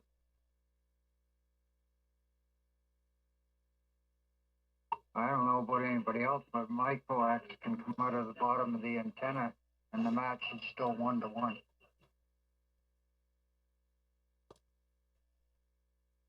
Yeah, that's all that matters to me, my friend. The power there I'm running and the radio there I'm running, hey, 1-to-1. Sometimes if the condition is 1.0 in my meters, and that's all that matters to me, my friend.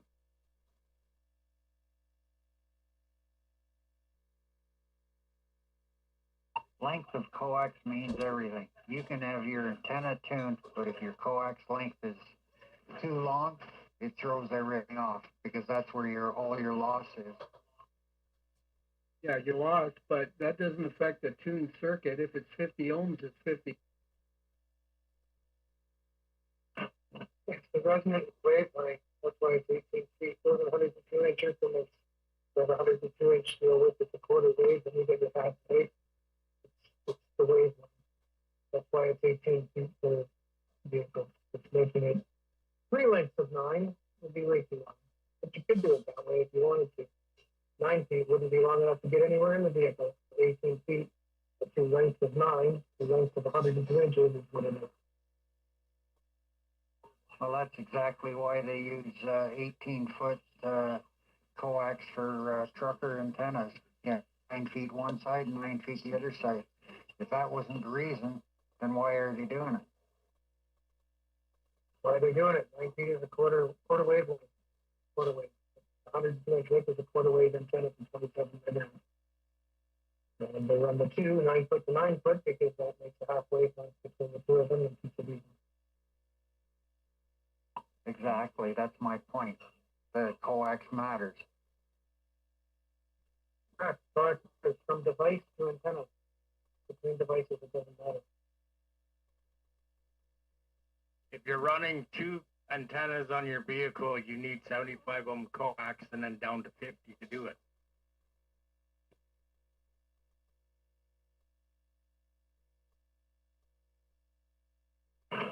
That is true too, because my delta loop is up in my backyard and I had to run a piece of matching cable 75 ohm at a certain length in order to get the delta loop to tune to 10 to the 11 minutes. Yes, both phasing the antennas, you gotta have a 75 ohm between the two down to 50. I got the little wheel in the Wilson little wheel in my pickup truck.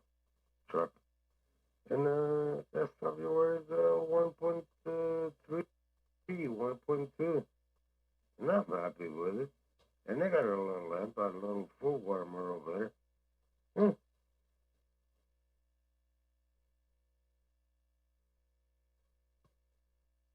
I just read that link that Thomas sent. That yeah, that's a good link there, Thomas. A lot of good information there. Yep. In the cable, it's straight from the factory or Husky. I bought the antenna Husky over there in Bradford. Yeah. Straight to the amp and a 3-foot jumper to the radio. That's probably where they were good.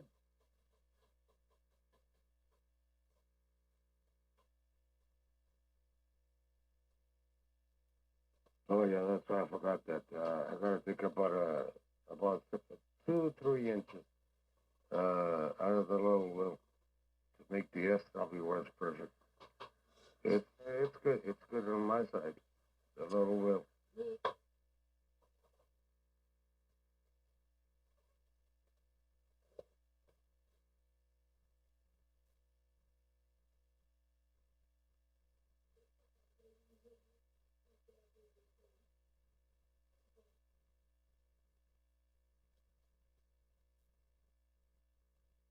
All right. Good stuff. Good stuff. Sorry, I have a runny nose and I come and go. I have a little cold tonight. Bill is asking, is old fashioned a drink? Yeah, I think it's a drink. I think it's vermouth or maybe liqueur. All right, we're done with the coax. We are done with the coax. I'll make a video, and I'm curious to see the results. I have different lengths of patch cords, RZ58, and yeah, we can definitely make a video and see what's happening. All right. Thanks, guys, for being here. It's almost 11 o'clock, almost 2 hours in this live stream. Thanks so much. I've checked in already so far 38 people. It's a pleasure to have you guys. Thanks so much. If you are new, you can download the Zello app here, and you can join us. You can join the conversation. What was your first, or not your first, what is your favorite microphone, okay?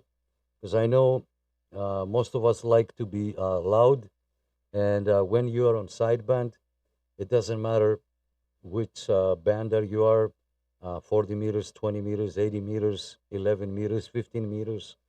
We want to sound loud. So let me hear you. What is your favorite microphone that you like to use? Maybe the one that you regret selling or the one that you're desperately looking for. So let me hear you on the microphone.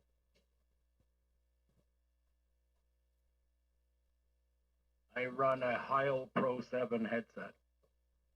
Nice. It all depends on the radio you're using.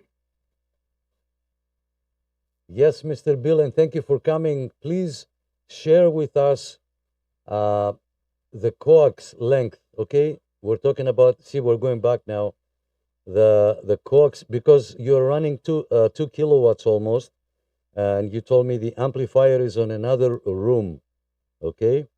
So from your radio, how long is your coax from your radio to the amplifier?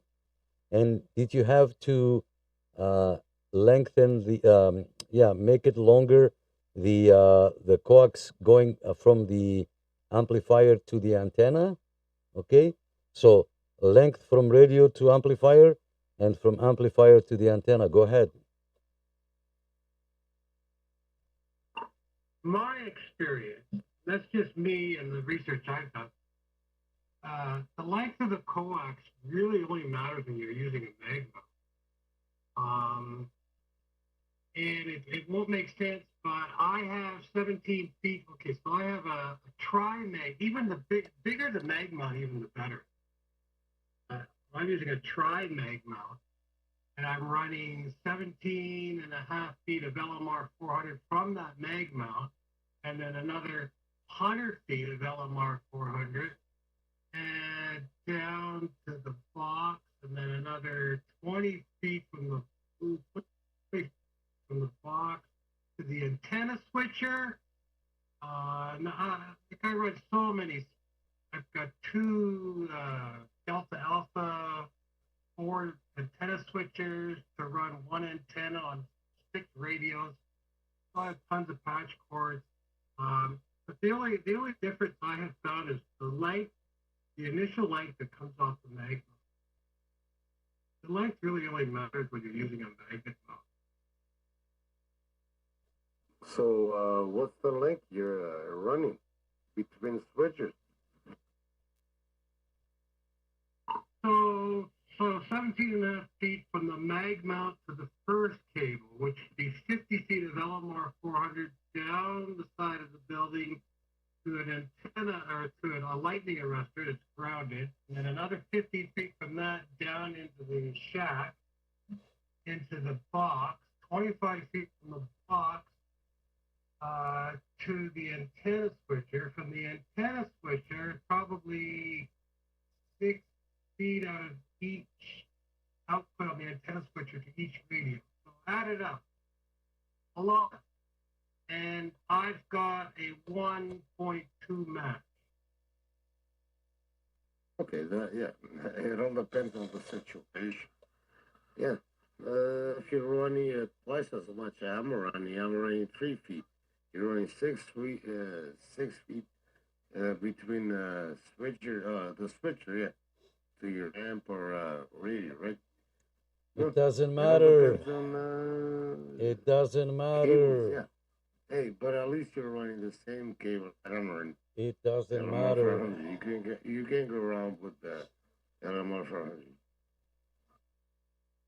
Well, I run the LMR 400 to the box, and from the box to the antenna switcher. Out of the antenna switcher, I'm using all LMR 240 from the switcher 12 radio.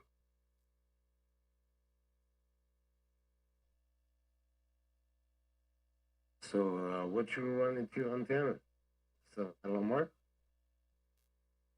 Yeah, LMR 400 flex from the antenna down to the shack. So a little over 120 feet of LMR 400 from the antenna down into the shack. Then another 25 feet from the radio room. So 120, 130, 150 feet of LMR 400. What about your antenna? How big is the span of the cable? I just The told you. antenna's on the roof of my building.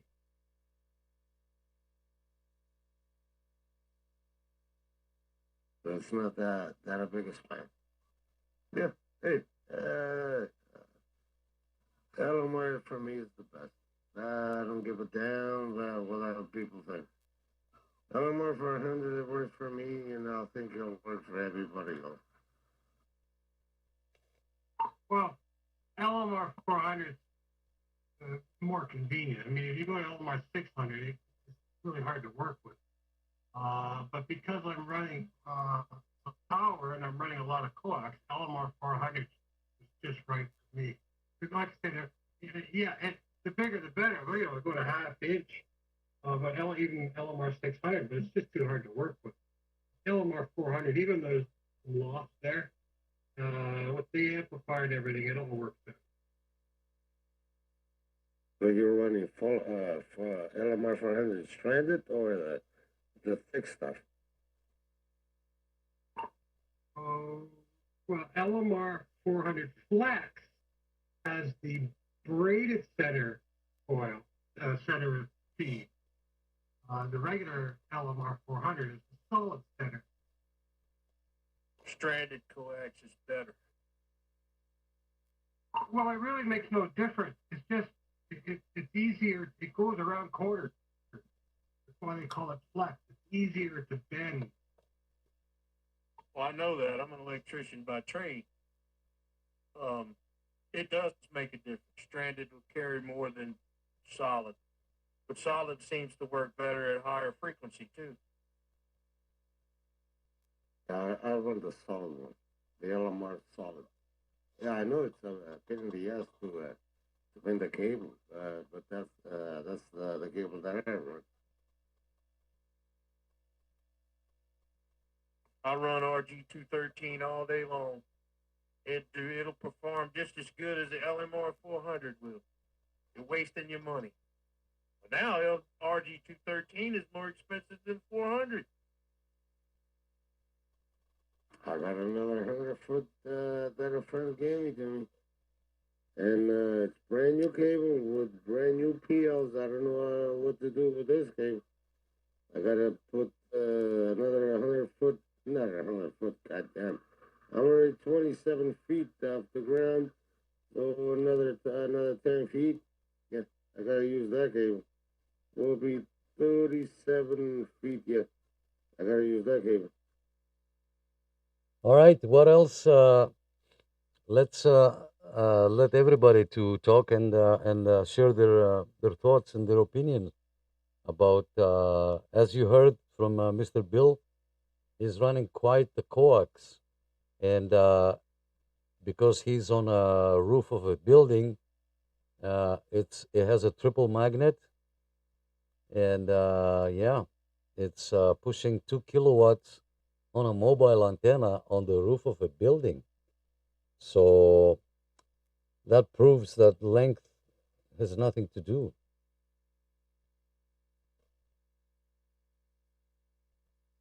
Goddamn, you don't need no coax when you're running 2 kilowatts. Just put the amplifier outside. That won't make an antenna. Just the amplifier. I don't mean to beat a dead horse, but Nick, say that again?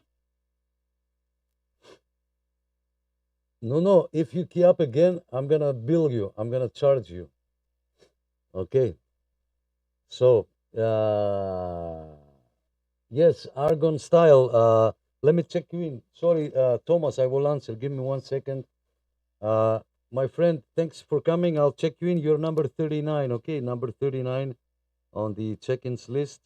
Thank you so much. The channel is the same as YouTube. Ontario CB Club without the radio. Ontario CB Club, all lowercase. I believe the O is capital. So Ontario CB Club. And join the conversation, my friend. And I checked you in on number 39. So our good friend Bill is running 2 kilowatts. The amplifier is in another room for radiation purposes, I guess, and noise and whatnot. And it's going to a roof of, I think it's 17 floors or 21 floors or something like that, on a tri-magnet Wilson 5000, if I'm not mistaken, on a roof. Yes, sir.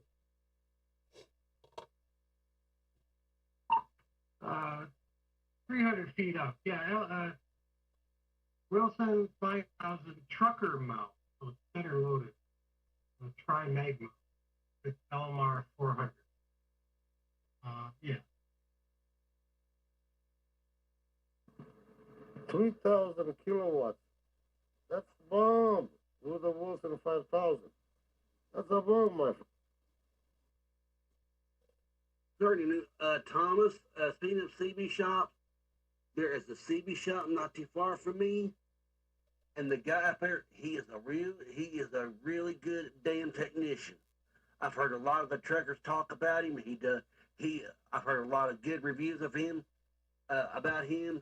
He does really good work. Who are you talking about, Matt? Are you talking about truck?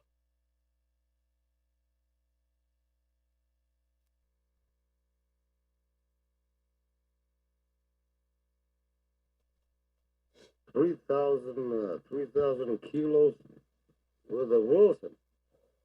I don't know where you're going, my friend. It's two kilowatts. Okay, no, it's 2 kilowatts, and I'm gonna have to bill you. So give me your bank information. I'm gonna charge your credit card there because you keyed up again. So 2 kilowatts on a Wilson 5000. Matt, I don't know if you're listening from the stream and then you key up. You're always off topic lately. You have to listen from Zello and transmit if you like, because you're talking about something that we talked about like an hour ago, and you're coming in with that. But anyway, so yeah, Mr. Bill is here. If you have any questions, if you want to know what amplifier is Mr. Bill is running, Mr. Bill, please feel free to share with us the brand name of the box that you're running, and also whoever is chatting and sending messages. Thanks for that, but I have no way of showing that on the camera. It's not gonna show too. You know, I think Mr. Pete is trying to send a diagram. 8.5 feet, Mr. Pete. 8.5 feet. Okay, 8.5 feet is the correct answer, not 9. 8.5. All right, back to you, Mr. Bill. Please tell us what kind of box are you using?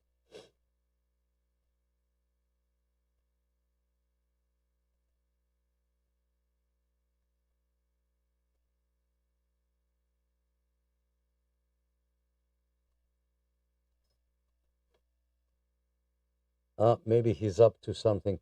Okay. Anybody else would like to ask a question, concern, comment about what we are discussing? Please feel free.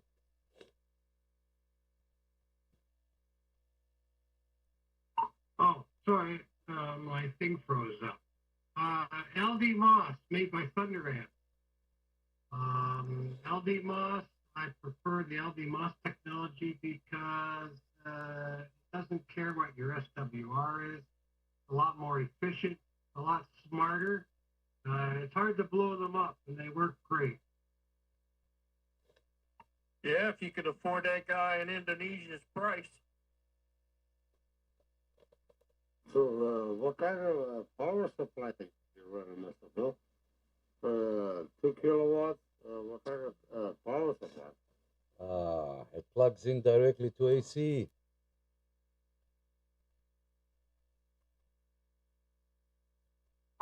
An internal power supply. LD Moss transistors run off of. So this one is 61 volts, and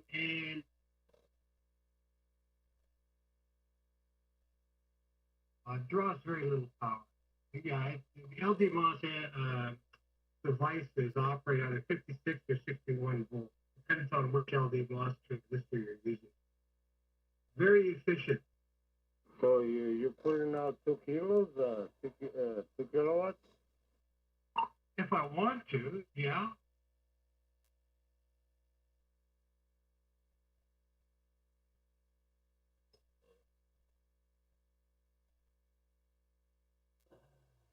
I don't like the, well, I keep it under that. I usually run 1,000 watts all the time. But if I want to go to 2 kilowatts, I can go to 2 kilowatts. That's what it's designed to do. And it works flawlessly. And the prices that the guy in Indonesia is charging is a lot less than what you're going to pay for one of those standard 2879 tel amplifiers that if you run more than a 1.3 SWR, it'll go up in smoke. That stuff is old technology. Well, I'll agree with you on the technology part. But, I mean, come on now. You go up in smoke, that's the operator's fault. That's not the amp's fault. And I got the same amplifier I've been running for the last 20 years. Never been up in smoke. And it's Toshiba transistors. Old technology. You're talking about Toshiba's 2070s, 2089, the good stuff. Well, you can't get the shit red dots anymore. They don't exist. Well, if they do, they're secondhand and they're ridiculously priced. I mean, if you keep your match perfect, you don't overheat it, yeah, they'll last forever. I agree with you on the technology. I wouldn't mind having one myself. I'd like to have a big one. I'm not going to spend that kind of money. Talk about $8,000, $10,000 American. I'd hate to see what that costs Canadian. I don't know where you're getting your prices. For the one that I had was $1,500 US delivered. $1,500 US. That's less than $1 a watt. So it's because you got one transistor. Or did you get two transistors? Well, they're called devices, same thing, transistor. It's only one. That's all you need to do 2,000 watts. Well, that may be all you need. That's not all I need. The one I'm talking about has 8 devices. They have another one he's building that has 10 devices. I'm not sure about the 10 devices, but the 8 device, yeah. Then you'll end up with 8, 16, almost 20,000 watts. Where else are you going to buy an amplifier that does 20,000 watts at that price? Well, you got a point there, but I mean, you're still talking about the 8 device. I think it's somewhere between 9 and 12, I think. Was his price he showed me? He may have gone up. I don't know. But I would never buy anything at anyway. So it doesn't matter. The hell would you use something that size? Me. Oh, no. It depends which, like the 8 device, $6,200 US. And that'll give you, that's 8 kilowatts PDP. Yeah, that's pretty good. Or they got the 10 kilowatt, $9,400. But try to buy another amplifier that will put out that kind of power, that price. They're very, very good amps. I 100% agree with you. You won't buy another amplifier that'll put out that kind of power for that price. No way. No way. For $6,000, you might be able to get somebody to build you a 3CX 3000 tube box. And if you run it properly and don't overdrive it, don't overheat it, it'll last you for many years. But anyway, it's whatever your flavor, your preferred flavor is, whatever your taste on.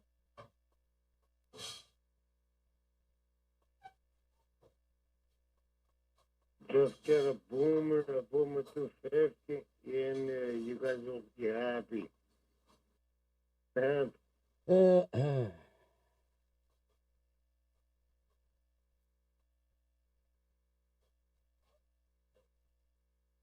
Okay, back to the topic with the microphones. I know Dan, was it you, Dan, that you said the Hail microphone?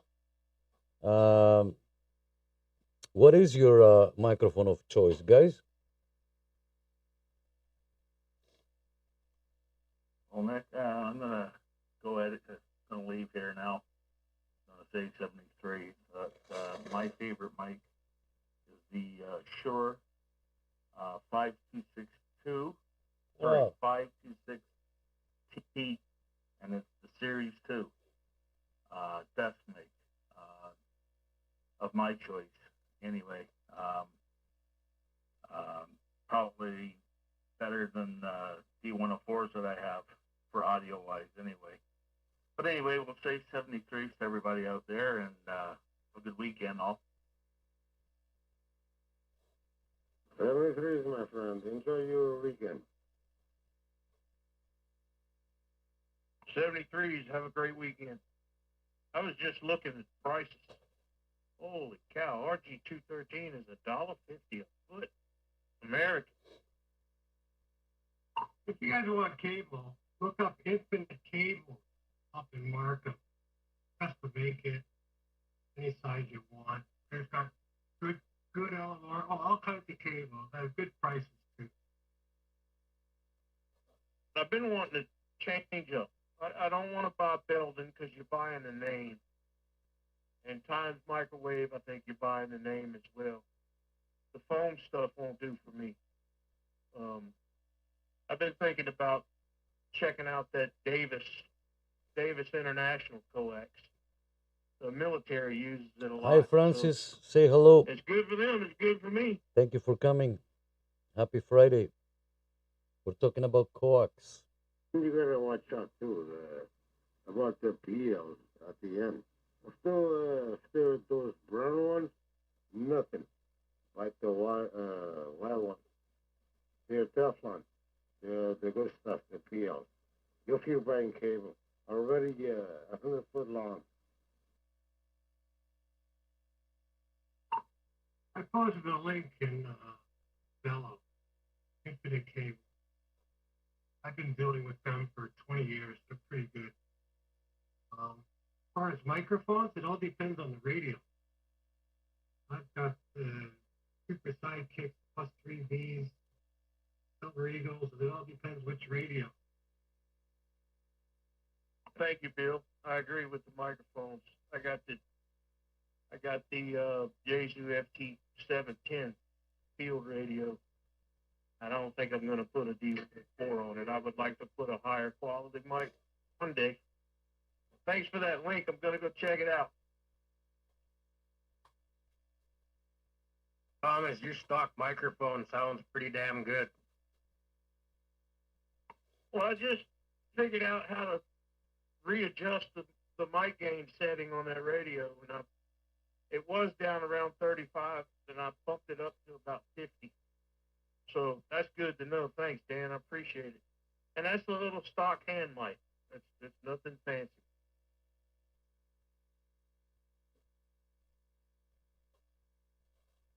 I've got the Heil Pro 6 headset with the microphone on it, and operating FTDX 1200. It's got lots of mic amplification and different gains and stuff on it, equalizers and stuff like that.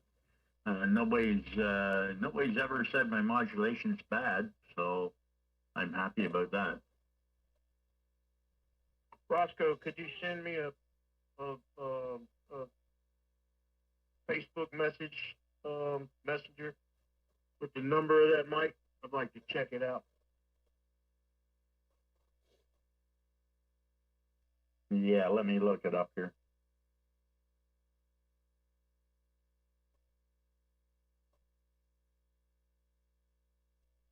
Nano, that's Amphenol PL259 connectors. Last I looked, they were about $8 a piece, American. I hate saying that. I don't mind saying it, but it makes me feel uncomfortable. No, don't be uncomfortable. It's okay.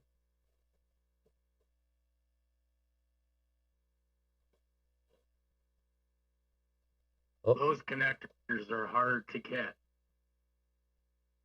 Nah, we got them. But, I'm going to have to hook you up, Dan. How many you want?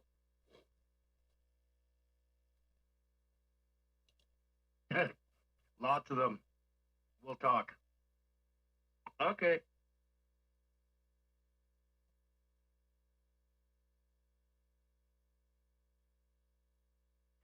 I bought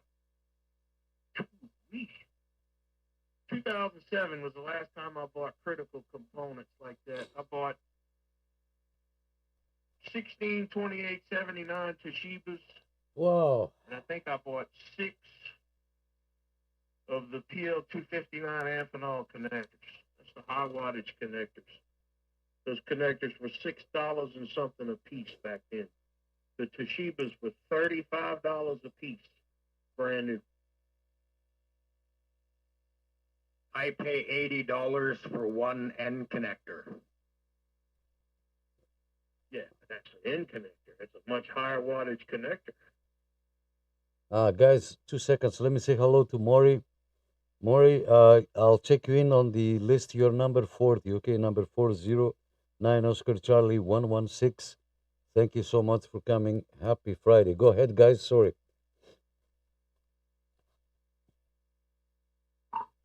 Hang on. You pay how much for an end connector? They're $80 here.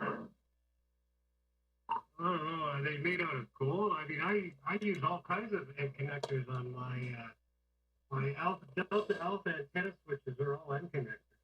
And, I don't pay $80 for a connector.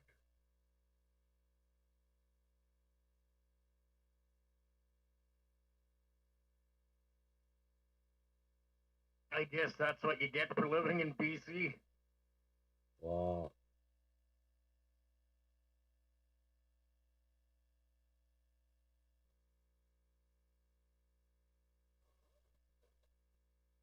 Wow, that's a huge price difference. Okay, good stuff. So much again. Happy Friday. I have a little cold, that's why I'm quiet in the background here. Okay, anybody else with the microphones? Um, it's sometimes it's not what microphone we like, it's what the radio likes because your favorite microphone you can plug it into the radio and it might start squealing or sound teeny or sound all kinds of different results you might have. So yeah, it's 11 20 after 11. So almost 2.5 hours. Thanks, guys. If you are new, we do this every Friday night, and we use the Zello app to communicate with all our members from the States and all over Canada. And thanks, guys, again, one more time. Any other questions, concerns, any other topic that you would like us to touch and talk about? Please feel free. Go ahead. Or if you just want to say hello, all we ask is first name and location. Go ahead.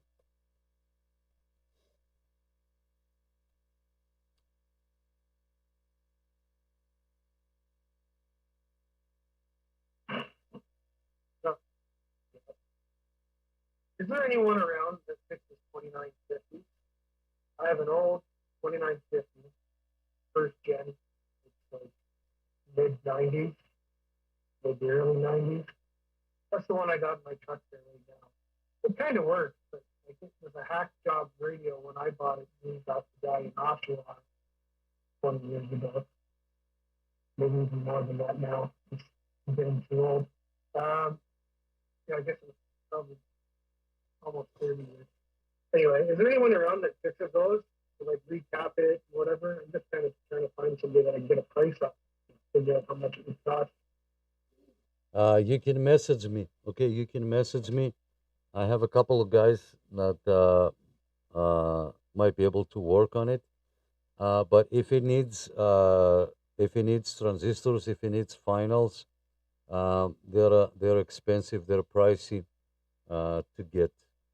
So yeah, if fixing, if you have an old radio, from my experience, if you want to make it sound good, you have to recap it no matter what because it has a problem. You might try to fix that problem, but you might not fix it because of the capacitors or leaky capacitors and whatnot. So ideally, only by changing the capacitors you might fix the issue, right? But I know for the Ranger, because I have the 2970DX, and Mr. Bill has the 2970N4, if I'm not mistaken, Bill, or the N2 or the N4. It does like 400 watts or something. But yeah, if it needs transistors, if it needs finals, yep, it's a little tough.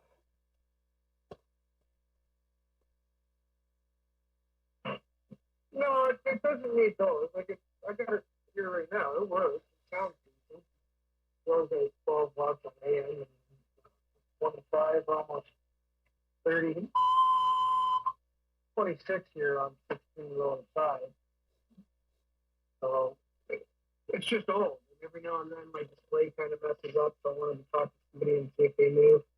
But the screen just throws a whole bunch of random stuff on it and ends up resetting itself and on turning it off, turning it on a few times. But I just wanted to have it gone over and have all the caps replaced and it's just because it's almost 30 years old, right? Change that little watch battery inside it. No, there's no little watch battery. It's already been modded to the AA, the AAA. And like I could do the work myself. That's not an issue. It's just having the time to do it. So I'd rather send it out and pay somebody to do it. I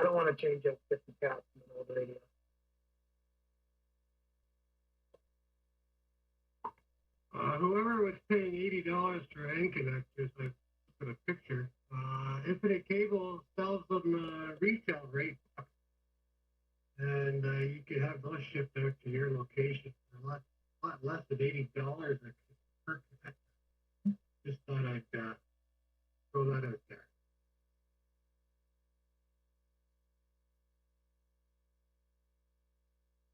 Yeah, I see the picture. Yeah, 8.2 Canadian.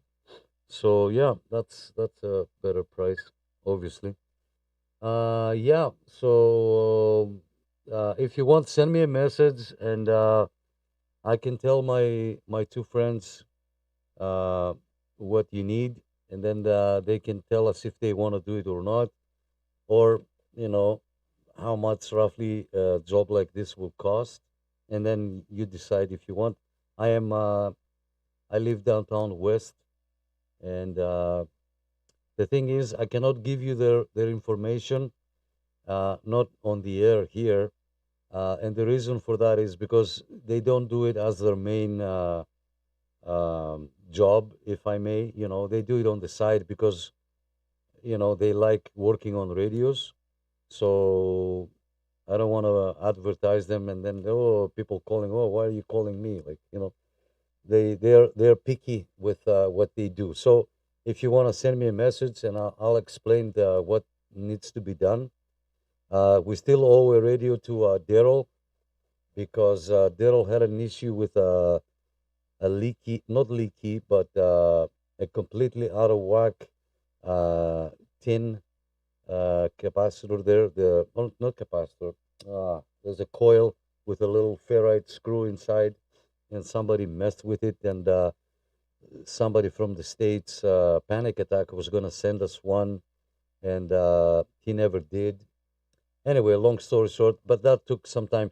But again, hey, if you have the time and you want to do it, you can do 2, 3, 4 capacitors at a time. If you can do it yourself, start. You can tell who are the new capacitors, so which are the new capacitors. So it's not that you're gonna get confused. If you spend an hour every week, whatever, do like 3, 4 at a time. If you can do it, I would do it myself if I could.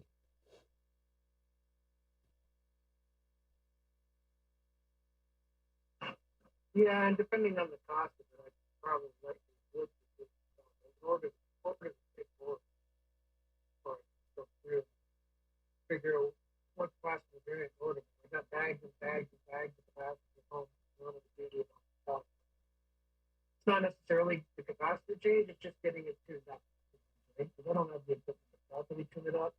I can do it by using other radios and other people, which I've done, and it works really good. I want to spend that money.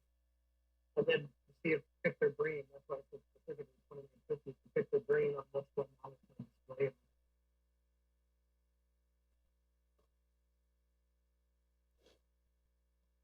Yeah, I understand. I understand. Yeah, as I said, send me a message, and I can get in touch with them and say, hey, we have a friend, and this is what he wants done. Are you interested? And if they say yes, sure, I can give you my number, and we can meet up somewhere, and I can pick it up for you. I've done it for many friends over the years. Yep. So 11:30, 2.5 hours. Thanks, guys. Thanks for that. Thanks for being here. Yeah. Anything else that you would like? Any questions, concerns, suggestions? I know I keep repeating myself, but you have a voice too. If you don't like something, somebody suggested. I got a text the other day saying, "How about a 10-4 Saturdays?" But he didn't mention. He didn't specify. Are we keeping the Friday night and moving on Fridays? 10-4, moving on Saturdays. So to do the 10-4 Saturdays, or are we keeping Friday and we are adding Saturday? So, but anyway, yeah. If you have a suggestion, concern, a topic maybe that you would like to to talk for next time or even now, if we have the time, go ahead, please. Feel free. When is the video of the GE coming up? Yeah, that's a good question. I got two companies that send me radios. I did a video for the new TID radio, the H3 Plus. I did about a 20-minute video with all the features that comes with. So I had to post that, and then I right away I made a video on the TDH3 Plus, the same radio, to unlock the to upgrade the firmware to get the spectrum analyzer. So this was priority. I have to make another video tomorrow about the Baofeng Mini, because they send me a couple radios, and also Radio Oddity is sending me another radio, another pair of handhelds as well. So I'll do those first, and then I'll do the GE and the. I have a video for the GE. I have a video for the Shadow,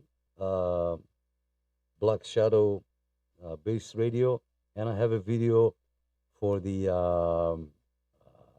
duck, the duck radio. So I have 3 videos on standby because I have to do these first.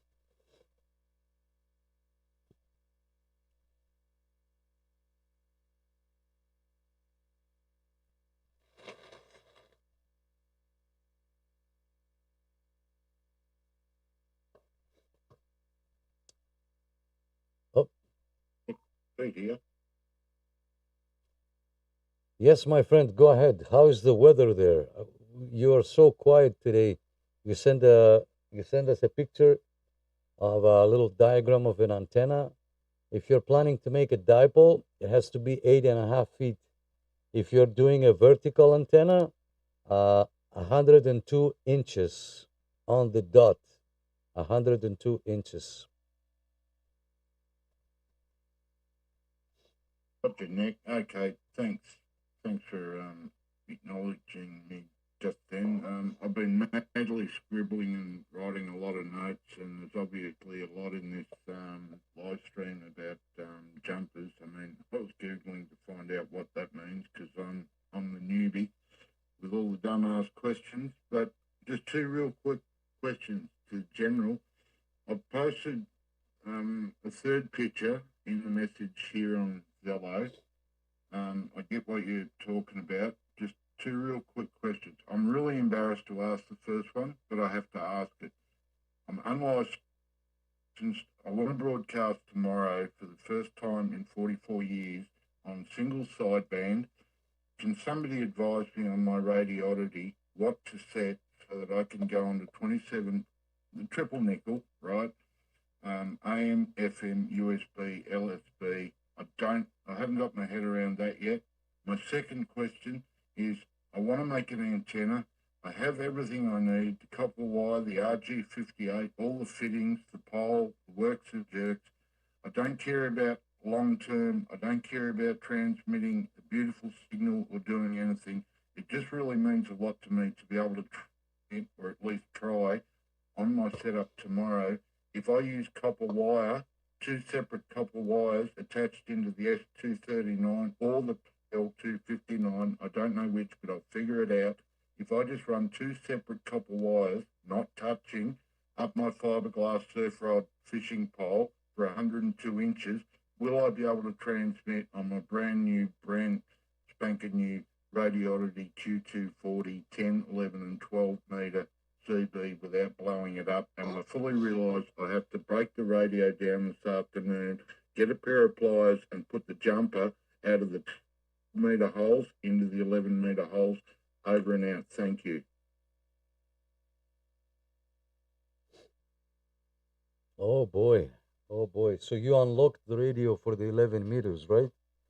So you gotta go to lower side. Well, you can do USB upper side and LSB lower side. So if you wanna keep notes, if you go to channel 38, okay, channel 38 lower side band LSB, it will be the frequency 27385.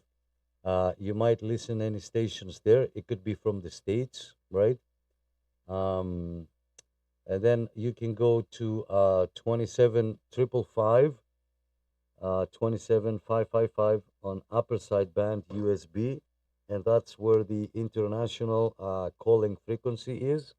But the most important thing is um, you have to lower the power of the radio and test for SWR because your antenna might need some tuning. So um, you gotta check channel 1 and you gotta check channel 40 on AM. Okay, so you turn the radio on AM, you transmit, you key up a little bit, and you look at the SWR. I don't know if you got an SWR meter. If you have one, good. If you want to use the radio, it's okay. It's not 100%, but you get a rough idea. If you have a low SWR on channel 1 and a lot of SWR on channel 40, that means the antenna needs to be a little shorter. So you remove or fold back half an inch at a time, a little bit at a time, you know, and you measure and then you shorten and then you measure.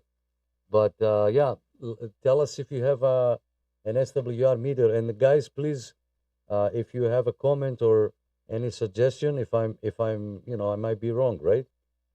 Please feel free to comment. Yeah, Roger, all that, Nick. I'm badly scribbling all of that, and yet just to tack on to the end of your very last sentence.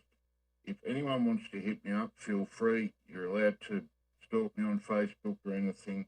I've got the pictures here, and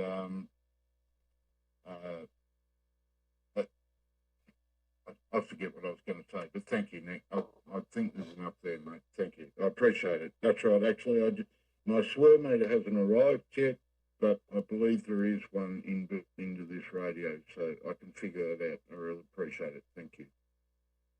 Now, what kind of radio is it? Got a QT40. It's sold as an export. I ordered this from the United States. So it's sold as I guess, basically a ham radio, right? So I can operate on the 10 or 10, 11. But Yeah. apparently, Oh, you're breaking up. You're breaking up. that if I pull it out of two holes inside the radio, it converts it into an 11 meter, which is all I want. I haven't done it yet, but it looks like a really simple operation, and everybody's talked about it on YouTube. Back. Yeah, it's just a call of Mars modification. Hey, Bruce, don't worry. Most HF radios have an automatic tuner in them. That's why I was asking. Your radio have a tuner in it? No, I'm no. really not sure about that, Bill. It's like I say, it's got a built-in square, and I believe it does have a very clunky frequency counter. It's about the only thing that everybody's bagged on this particular radio, the Radioddity QT40 back. No, it's not an HF radio. It's like a CB radio with 10, 11, and 12 meters, like an export radio. Kind of like, I don't know, the Ranger that you have there, Bill. Let me say hello to Bruce. Bruce is saying, sorry for the late check-in. 9 Oscar Charlie, 492 East York. Thanks, Bruce. No problem. I checked you in already. Thanks for stopping by. Number 41 on the check-ins list. All right. Yeah. So SO239 is the female part of the connector. PL259. Sorry, SO239 is the female. PL259 is the male. So if you didn't tell us what kind of an antenna you're gonna be using there, Mr. Pete, go ahead. Look, Nick, so, like, to be honest, a big thank you to your entire community, because you people, you've lived up to Canadians' reputation. You're all the most generous and friendly people. I've been sent so many links and videos of different things that I've just gotten confused. Every time I try and research it and go back to grassroots just to get myself up and running, I just end up sitting there for 4 hours and watching YouTube videos about radio. Dan in particular has sent me a lot of images and tech specs. Thank you, Dan. Really, all I want to do tomorrow, I don't want to build something that lasts forever. I just want to get this bloody radio fired up tomorrow for the International CB Day because it means a lot to me. So I'm going to use, I've got an 11-foot fiberglass surf fishing rod. I can go down to the hardware store and buy just speaker copper wire. I can undo the SO239 and the 259 PL, and I can run copper wire up either side of the surf rod, or I can split the coaxial cable with the fancy splitter that I've bought and never used, and I can actually run 2 lengths of coax up either side. I just don't know what to do. Like, practically, I've never done it before. I've got no idea, but it's got to be possible, and I just don't want to blow my radio up. Back. Check your messages on Facebook there, Pete. That will help you out too.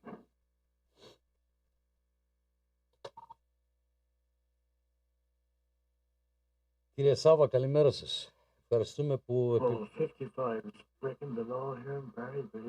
που επιλέξατε εμάς για την πρωινή σας ενημέρωση. Yes, Chris, I'll check you in on number 42, okay? Number 42, my friend. Thanks for stopping by. Happy Friday. Good evening there, Big Strapper Chris. Big Strapper. Uh-oh. There's another one.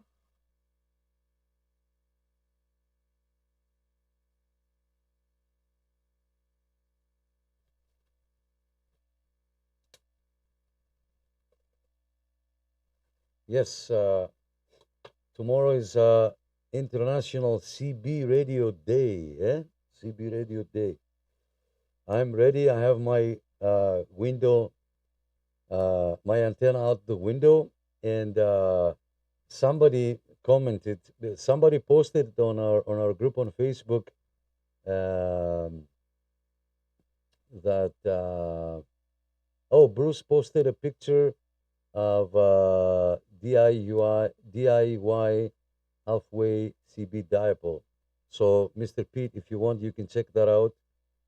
My good friend Bruce posted something there.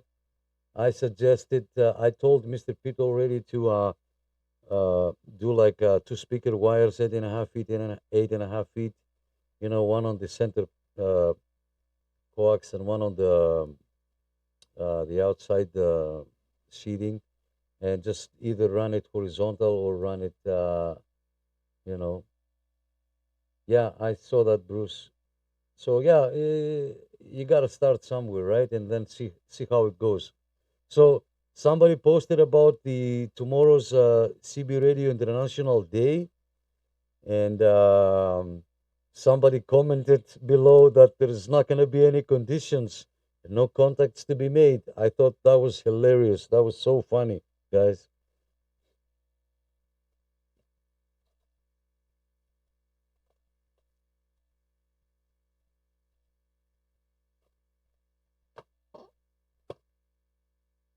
Oh, you didn't find it funny? Oh, you didn't know?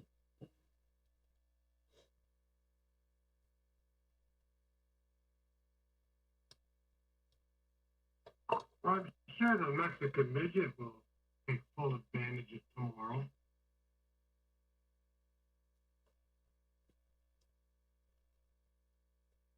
Oh, I bet you he has set up his timer. You know, he has the radio and the playback, whatever he's using to play back that 111. He has it on a timer, and he's gonna start bright and early. Hey, bright and early tomorrow.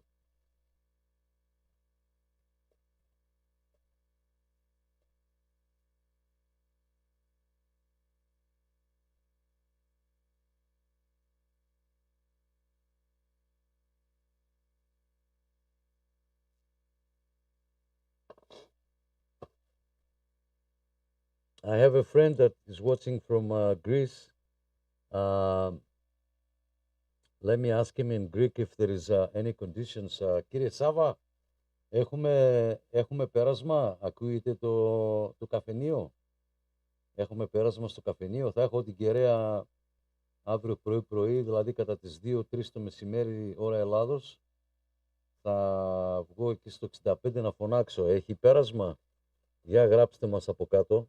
I asked him because there is a channel up above the CB band that I go there and I talk to Greece. It's like a cafe type channel, and I always go there and talk to my Greek friends and whatnot. So I just asked him if there is any conditions.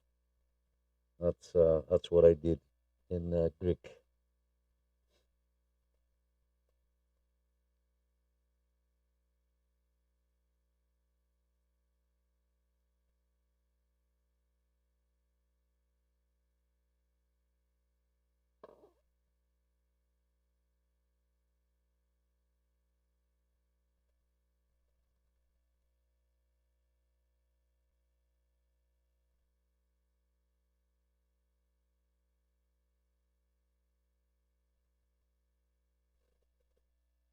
Okay, and with that being said, anybody else, guys? Anything that you would like to add, comment? Who's on the radio? I see a loud signal. I see a very loud.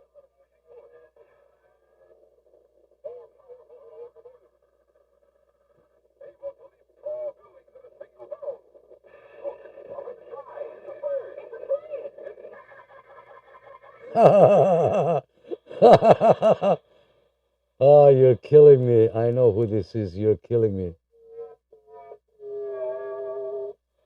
Yes, sir. Okay, guys, if you don't have anything else, we can say goodnight. Almost 3 hours on this live stream. Thank you so much for being here. Happy Friday to everybody. If you don't have anything else, let me hear you with your good nights, and we can shut the stream down. The channel is always on. If you are new here, the channel is always here. You can come in at any time and ask questions, talk to strangers, and maybe you can become friends.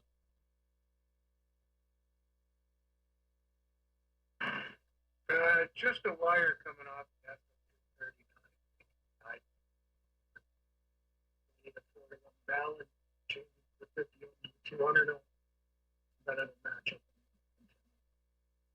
I saw those online too. SMT 39 I thought I would.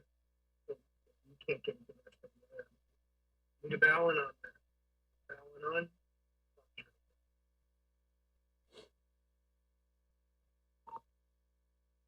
Oh, sorry, Mr. Pitt, did you key up? I'm so sorry. Go ahead, Mr. Pitt.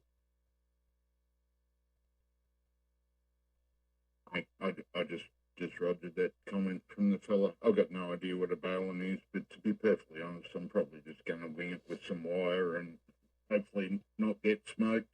I don't have a balun, and I'm going to try and transmit it tomorrow. So I'll learn by mistakes, like most of us, right? Yeah, what I suggested was, because I did it and I made a video about it, and I was lucky enough to have conditions. So what I did is I took a 14 gauge speaker wire, 8.5 feet and 8.5 feet. I split it in, to have two pieces. I twisted the coax on the wire one side and the other side, the positive and the negative. I put it in a V configuration, and to be more specific, I went to, because I live close to Dufferin and King area, so I went down by the CNE in front of the BMO field on that parking lot there, and I found not two very tall trees. I put one side on one tree, the other side on the other tree, and it was like a V, not inverted, just a regular V, and run the coax inside the vehicle, and I was able to adjust the angle of the V, and I tuned. And the proof is that I spoke to somebody in Slovenia with a stock radio. Well, not exactly stock. It was doing about 16 watts.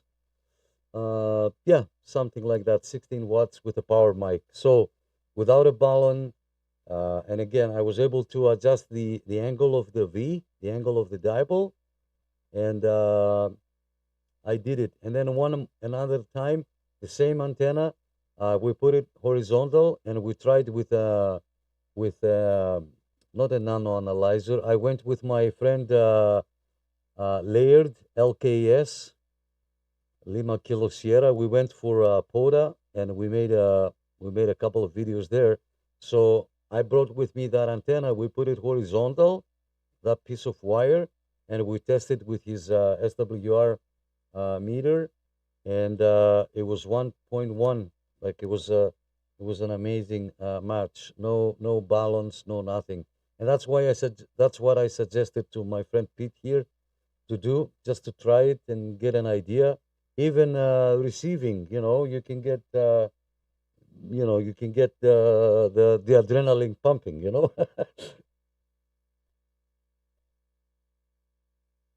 Nick, I've been listening and I heard somewhere in the conversation you said Tech was gonna send you something, but he never did. I would suggest just getting a hold of him and just saying, hey, you know, at one time you said you were gonna send this. 'Cause he gets a lot of requests and stuff, and I'm sure sometimes he forgets.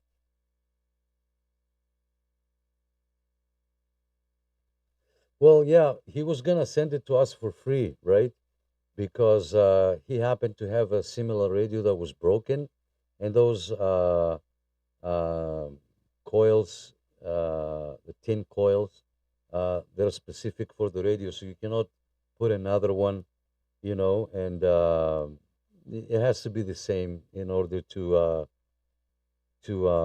adjust it and whatnot to get the voltage and whatnot. So my friend contacted him and he said, "Yeah, I have one. I'll send it to you one day." And he keeps forgetting because he's about 40 minutes away from the closest, let's say, post office, and he forgets. But yeah, no big deal. It's no big deal.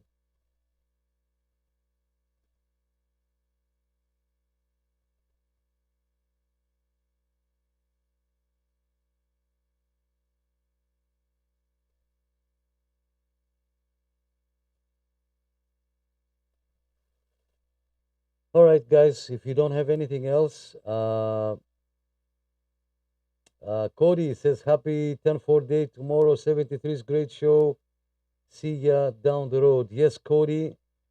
Uh, thanks for stopping by. Hopefully, we'll catch you on the air. It's weekend. There is no Hamfests tomorrow, so I don't have to uh, drive all over the place. So I'll be on the radio, and hopefully, maybe we can catch you on the air. So thanks so much. Thanks for coming in, and have a great weekend, my friend Cody. Anybody else, guys? If you have nothing else, it's almost midnight, 3 hours. So let me hear you with your good nights. Again, I'm just gonna shut down the stream. The channel is here. You can continue the conversation, and I just, it's been 3 hours. I think it's a good time to shut down the stream. All right. Let me hear you one last round, last call. Go ahead.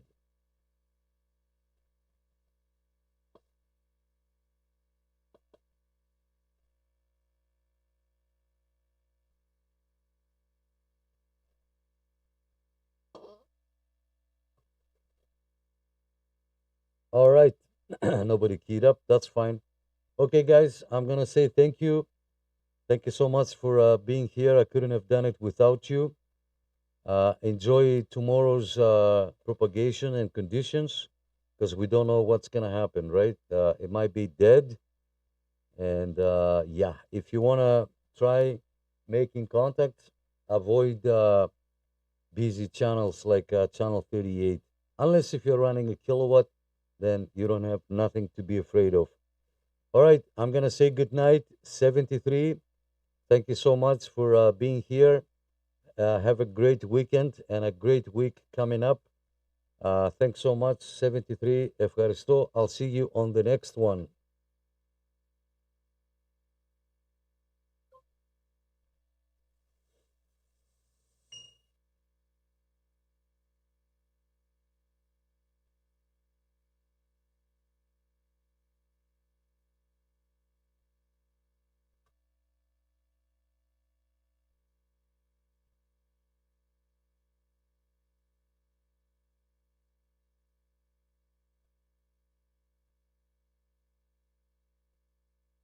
Good night, Nick. Let me get my radio soon, and I'm gonna bother you. Yeah, send me a message, not a problem. Okay, thanks guys. I shut down the stream on Facebook. I'm gonna close it. I'm gonna close it on YouTube as well. All right, thanks guys. Thank you so much, and stay safe out there and happy